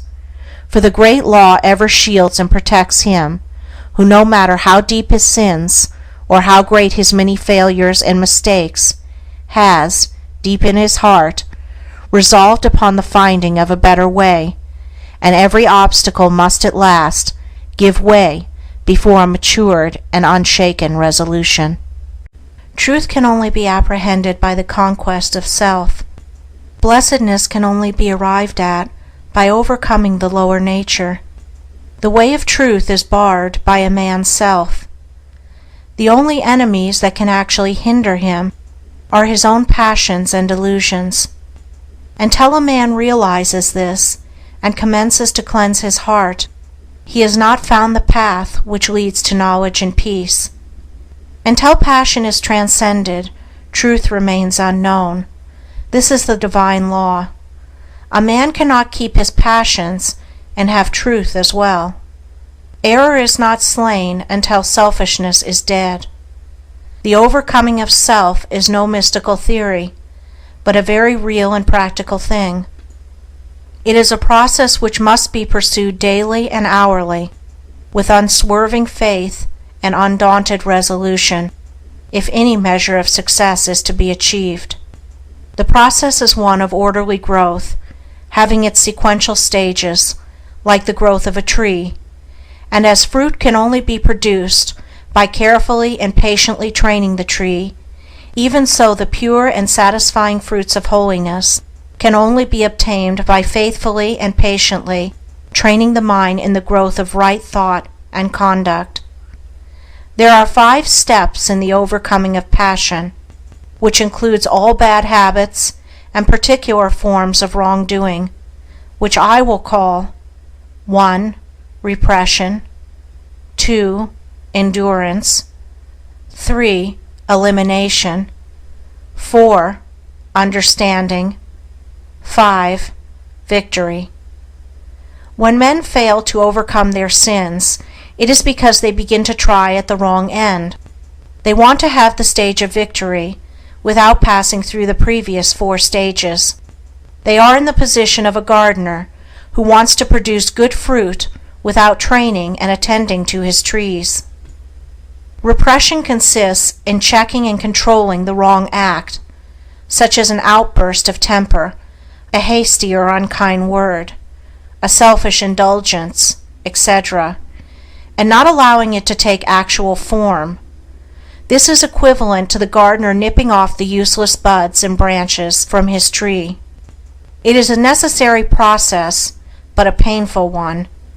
The tree bleeds while undergoing the process, and the gardener knows that it must not be taxed too severely. The heart also bleeds when it refuses to return passion for passion, when it ceases to defend and justify itself. It is the process of mortifying the members, of which St. Paul speaks. But this repression is only the beginning of self-conquest. When it is made an end in itself, and there is no object of finally purifying the heart, that is a stage of hypocrisy, a hiding of one's true nature, and striving to appear better in the eyes of others than one really is. In that case it is an evil, but when adopted as the first stage toward complete purification, it is good. Its practice leads to the second stage of endurance, or forbearance, in which one silently endures the pain which arises in the mind when it is brought in contact with certain actions and attitudes of other minds toward one. As success is attained in this stage, the striver comes to see that all his pain actually arises in his own weaknesses, and not in the wrong attitudes of others toward him, these latter being merely the means by which his sins are brought to the surface and revealed to him. He thus gradually, exonerates all others from blame in his falls and lapses of conduct, and accuses only himself, and so learns to love those who thus unconsciously reveal to him his sins and shortcomings. Having passed through these two stages of self-crucifixion, the disciple enters the third, that of elimination, in which the wrong thought which lay behind the wrong act is cast from the mind immediately it appears. At this stage, conscious strength and holy joy begin to take the place of pain, and the mind having become more comparatively calm, the striver is enabled to gain a deeper insight into the complexities of his mind, and thus to understand the inception, growth, and outworking of sin. This is the stage of understanding. Perfection in understanding leads to the final conquest of self, a conquest so complete that sin can no more rise in the mind even as a thought or impression, for when the knowledge of sin is complete, when it is known in its totality, from its inception as a seed in the mind to its ripened outgrowth as act and consequence, then it can no more be allowed a place in life, but it is abandoned forever. Then the mind is at peace. The wrong acts of others no longer arouse wrong and pain in the mind of the disciple. He is glad and calm and wise. He is filled with love, and blessedness abides with him. And this is victory. The confounding of a positive spiritual virtue or principle with a negative animal vice is common amongst writers, even of what is called the advanced thought school, and much valuable energy is frequently expended in criticizing and condemning, where a little calm and reasoning would have revealed a greater light, and led to the exercise of a broader charity. The other day I came across a vicious attack upon the teaching of love, wherein the writer condemns such teaching as weakly, foolish, and hypocritical. Needless to say, that which he was condemning as love was merely weak sentimentality and hypocrisy. Another writer, in condemning meekness, does not know that what he calls meekness is only cowardice, while another who attacks chastity as a snare is really confusing painful and hypocritical restraint with the virtue of chastity. And just lately I received a long letter from a correspondent who took great pains to show me that contentment is a vice, and is the source of innumerable evils. That which my correspondent called contentment is, of course, animal indifference. The spirit of indifference is incompatible with progress, whereas the spirit of contentment may, and does, attend the highest form of activity, the truest advancement and development. Indolence is the twin sister of indifference, but cheerful and ready action is the friend of contentment. Contentment is a virtue which becomes lofty and spiritual in its later developments, as the mind is trained to perceive, and the heart to receive, the guidance in all things of a merciful law. To be contented does not mean to forego effort. It means to free effort from anxiety. It does not mean to be satisfied with sin and ignorance and folly, but to rest happily in duty done, work accomplished. A man may be said to be content to lead a groveling life, to remain in sin and in debt, but such a man's true state is one of indifference to his duty, his obligations, and the just claims of his fellow men. He cannot truly be said to possess the virtue of contentment. He does not experience the pure and abiding joy which is the accompaniment of active contentment. So far as his true nature is concerned, he is a sleeping soul, and sooner or later will be awakened by intense suffering, having passed through which he will find that true contentment is the outcome of honest effort and true living. There are three things with which a man should be content. 1. With whatever happens. 2. With his friendships and possessions. 3. With his pure thoughts. Contented with whatever happens, he will escape grief. With his friends and possessions, he will avoid anxiety and wretchedness. And with his pure thoughts, he will never go back to suffer and grovel in impurities. There are 3 things with which a man should not be content. 1. With his opinions. 2. With his character. 3. With his spiritual condition. Not content with his opinions, he will continually increase in intelligence. Not content with his character, he will ceaselessly grow in strength and virtue. And not content with his spiritual condition, he will, every day, enter into a larger wisdom and fuller blessedness. In a word, a man should be contented, but not indifferent to his development as a responsible and spiritual being. The truly contented man works energetically and faithfully, and accepts all results with an untroubled spirit, trusting at first that all is well, but afterwards, with the growth of enlightenment, knowing that results exactly correspond with efforts. Whatsoever material possessions come to him, come not by greed and anxiety and strife, but by right thought, wise action, and pure exertion. Universal brotherhood is the supreme ideal of humanity, and towards that ideal the world is slowly but surely moving. Today, as never before, numbers of earnest men and women are striving to make this ideal tangible and real. Fraternities are springing up on every hand, and press and pulpit, the world over, are preaching the brotherhood of man. The unselfish elements in all such efforts cannot fail to have their effect upon the race, and are with certainty urging it towards the goal of its noblest aspirations. But the ideal state has not yet manifested through any outward organization, and societies formed for the purpose of propagating brotherhood are continually being shattered to pieces by internal dissension. The brotherhood for which humanity sighs is withheld from actuality by humanity itself.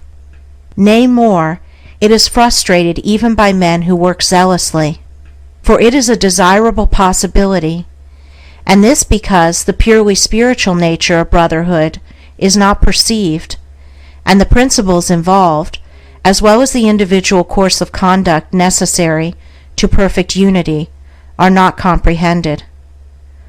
Brotherhood as a human organization cannot exist so long as any degree of self-seeking reigns in the hearts of men and women who band themselves together for any purpose, as such self-seeking must eventually rend the seamless coat of loving unity. But although organized brotherhood has so far largely failed, any man may realize brotherhood in its perfection, and know it in all its beauty and completion, if he will make himself of a wise, pure, and loving spirit, removing from his mind every element of strife, and learning to practice those divine qualities without which brotherhood is but a mere theory, opinion, or elusive dream. For brotherhood is at first spiritual, and its outer manifestation in the world must follow as a natural sequence. As a spiritual reality, it must be discovered by each man for himself, and in the only place where spiritual realities can be found, within himself, and it rests with each whether he shall choose or refuse it. There are 4 chief tendencies in the human mind which are destructive of brotherhood, and which bar the way to its comprehension, namely, pride, self-love, hatred, condemnation. Where these are there can be no brotherhood, and whatsoever heart these hold sway, discord rules, and brotherhood is not realized. For these tendencies are, in their very nature, dark and selfish, and always make for disruption and destruction. From these 4 things proceeds that serpent brood of false actions and conditions which poison the heart of man, and fill the world with suffering and sorrow. Out of the spirit of pride proceed envy, resentment, and opinionativeness. Pride envies the position, influence, or goodness of others. It thinks, I am more deserving than this man or this woman. It also continually finds occasion for resenting the actions of others, and says, I have been snubbed, I have been insulted, and thinking altogether of his own excellence, it sees no excellence in others. From the spirit of self-love proceed egotism, lust for power, and disparagement and contempt. Self-love worships the personality in which it moves. It is lost in the adoration and glorification of that I, that self, which has no real existence, but is a dark dream and a delusion. It desires preeminence over others and thinks, I am great, I am more important than others. It also disparages others, and bestows upon them contempt, seeing no beauty in them, being lost in the contemplation of its own beauty. From the spirit of hatred proceed slander, cruelty, reveling, and anger. It strives to overcome evil by adding evil to it.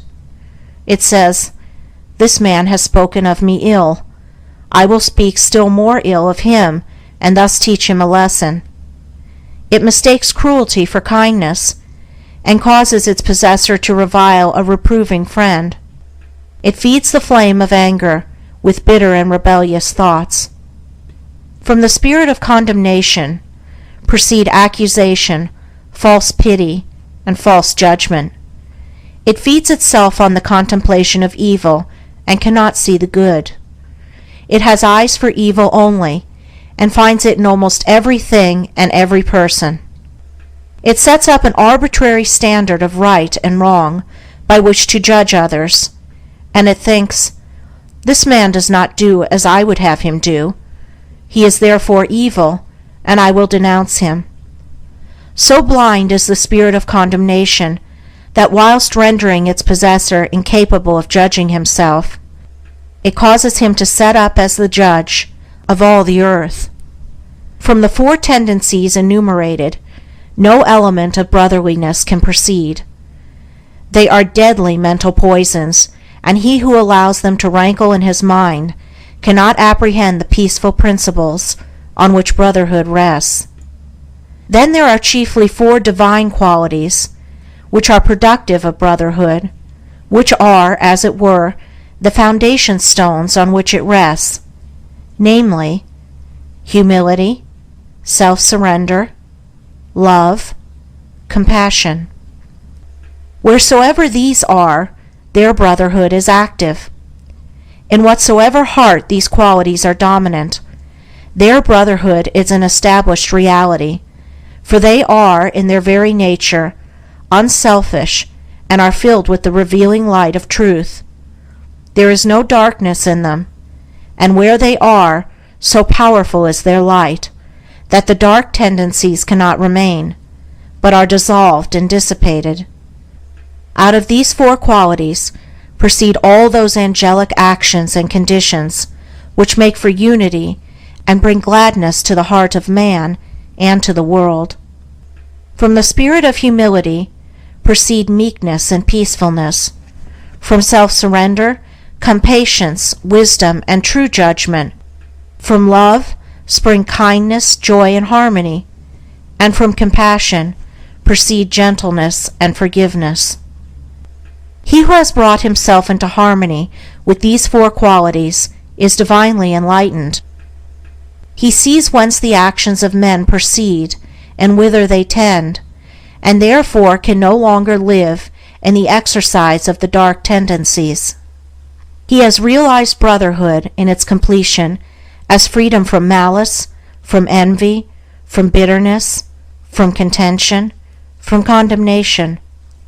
All men are his brothers, those who live in the dark tendencies, as well as those who live in the enlightened qualities, for he knows that when they have perceived the glory and beauty of the light of truth, the dark tendencies will be dispelled from their minds. He has but one attitude of mind towards all, that of goodwill. Of the four dark tendencies are born ill will and strife. Of the four divine qualities are born goodwill and peace. Living in the four tendencies, a man is a strife producer. Living in the four qualities, a man is a peacemaker. Involved in the darkness of the selfish tendencies, men believe that they can fight for peace, kill to make alive, slay injury by injuring, restore love by hatred, unity by contention, kindness by cruelty, and establish brotherhood by erecting their own opinions, which they themselves will, in the course of time, abandon as worthless, as objects of universal adoration. The wished-for temple of brotherhood will be erected in the world when its four foundation stones of humility, self-surrender, love, and compassion are firmly laid in the hearts of men. For brotherhood consists, first of all, in the abandonment of self by the individual, and its after effects is unity between man and man. Theories and schemes for propagating brotherhood are many, but brotherhood itself is one and unchangeable, and consists in the complete cessation from ego and strife, and in practicing goodwill and peace, for brotherhood is a practice and not a theory. Self-surrender and goodwill are its guardian angels, and peace is its habitation. Where two are determined to maintain an opposing opinion, the clinging to self and ill will are there, and brotherhood is absent. Where two are prepared to sympathize with each other, to see no evil in each other, to serve and not to attack each other, the love of truth and goodwill are there, and brotherhood is present. All strifes, divisions, and wars inhere in the proud, unyielding self. All peace, unity, and concord inhere in the principles which the yielding up of self reveals. Brotherhood is only practiced and known by him whose heart is at peace with all the world. He who aspires to the bettering of himself and humanity should ceaselessly strive to arrive at the exercise of that blessed attitude of mind by which he is enabled to put himself mentally and sympathetically in the place of others, and so, instead of harshly and falsely judging them and thereby making himself unhappy, without adding to the happiness of those others, he will enter into their experience, will understand their particular frame of mind, and will feel for them and sympathize with them. One of the great obstacles to the attainment of such an attitude of mind is prejudice, and until this is removed, it is impossible to act toward others as we would wish others to act toward us. Prejudice is destructive of kindness, sympathy, love, and true judgment, and the strength of a man's prejudice will be the measure of his harshness and unkindness toward others, for prejudice and cruelty are inseparable. There is no rationality in prejudice, and immediately it is aroused in a man, he ceases to act as a reasonable being, and gives way to rashness, anger, and injurious excitement. He does not consider his words, nor regard the feelings and liberties of those against whom his prejudices are directed. He has, for the time being, forfeited his manhood, and has descended to the level of an irrational creature. While a man is determined to cling to his preconceived opinions, mistaking them for truth, and refuses to consider dispassionately the position of others, he cannot escape hatred, nor arrive at blessedness. The man who strives after gentleness, who aspires to act unselfishly toward others, will put away all his passionate prejudice and petty opinions, and will gradually acquire the power of thinking and feeling for others, of understanding their particular state of ignorance or knowledge, and thereby entering fully into their hearts and lives, sympathizing with them, and seeing them as they really are. Such a man will not oppose himself to the prejudices of others by introducing his own, but will seek to allay prejudice by introducing sympathy and love, striving to bring out all that is good in men, encouraging the good by appealing to it, and discouraging the evil by ignoring it. He will realize the good in the unselfish efforts of others, though their outward methods may be very different from his own, and will so rid his heart of hatred, and will fit it with love and blessedness. When a man is prone to harshly judge and condemn others, he should inquire how far he falls short himself. He should also reconsider those periods of suffering when he himself was misjudged and misunderstood, and gathering wisdom and love from his own bitter experience, should studiously and self-sacrificingly refrain from piercing with anguish hearts that are as yet too weak to ignore, too immature and uninstructed to understand. Sympathy is not required towards those who are purer and more enlightened than oneself, as the purer one lives above the necessity for it. In such a case, reverence should be exercised, with a striving to lift oneself up to the purer level, and so enter into possession of the larger life. Nor can a man fully understand one who is wiser than himself, and before condemning, he should earnestly ask himself whether he is, after all, better than the man whom he has singled out as the object of his bitterness. If he is, let him bestow sympathy. If he is not, let him exercise reverence. For thousands of years the sages have taught, both by precept and example, that evil is only overcome by good, yet still that lesson, for the majority, remains unlearned. It is a lesson profound in its simplicity, and difficult to learn because men are blinded by the illusions of self. Men are still engaged in resenting, condemning, and fighting the evil in their own fellow men, thereby increasing the delusion in their own hearts, and adding to the world some of misery and suffering. When they find out that their own resentment must be eradicated, and put love in its place, evil will perish for lack of sustenance. With burning brain and heart of hate, I sought my wronger early, late, and all the wretched night and day, my dream and thought was slay and slay. My better self rose uppermost, the beast within my bosom lost. Itself in love, peace from afar, shone o'er me radiant like a star.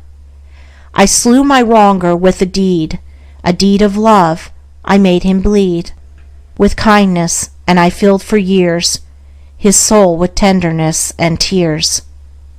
Dislike, resentment, and condemnation are all forms of hatred, and evil cannot cease until these are taken out of the heart.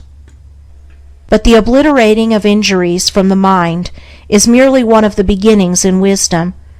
There is a still higher and better way, and that way is so to purify the heart and enlighten the mind that far from having to forget injuries, there will be none to remember.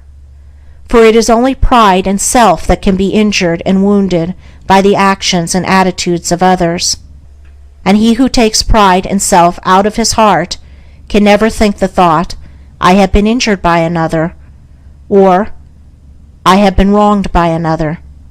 From a purified heart proceeds the right comprehension of things, and from the right comprehension of things proceeds the life that is peaceful, freed from bitterness and suffering, calm and wise. He who thinks, this man has injured me, has not perceived the truth in life, falls short of that enlightenment which disperses the erroneous idea of evil as a thing to be hatefully resented. He who is troubled and disturbed about the sins of others is far from truth. He who is troubled and disturbed about his own sins is very near to the gate of wisdom. He in whose heart the flames of resentment burn cannot know peace, nor understand truth.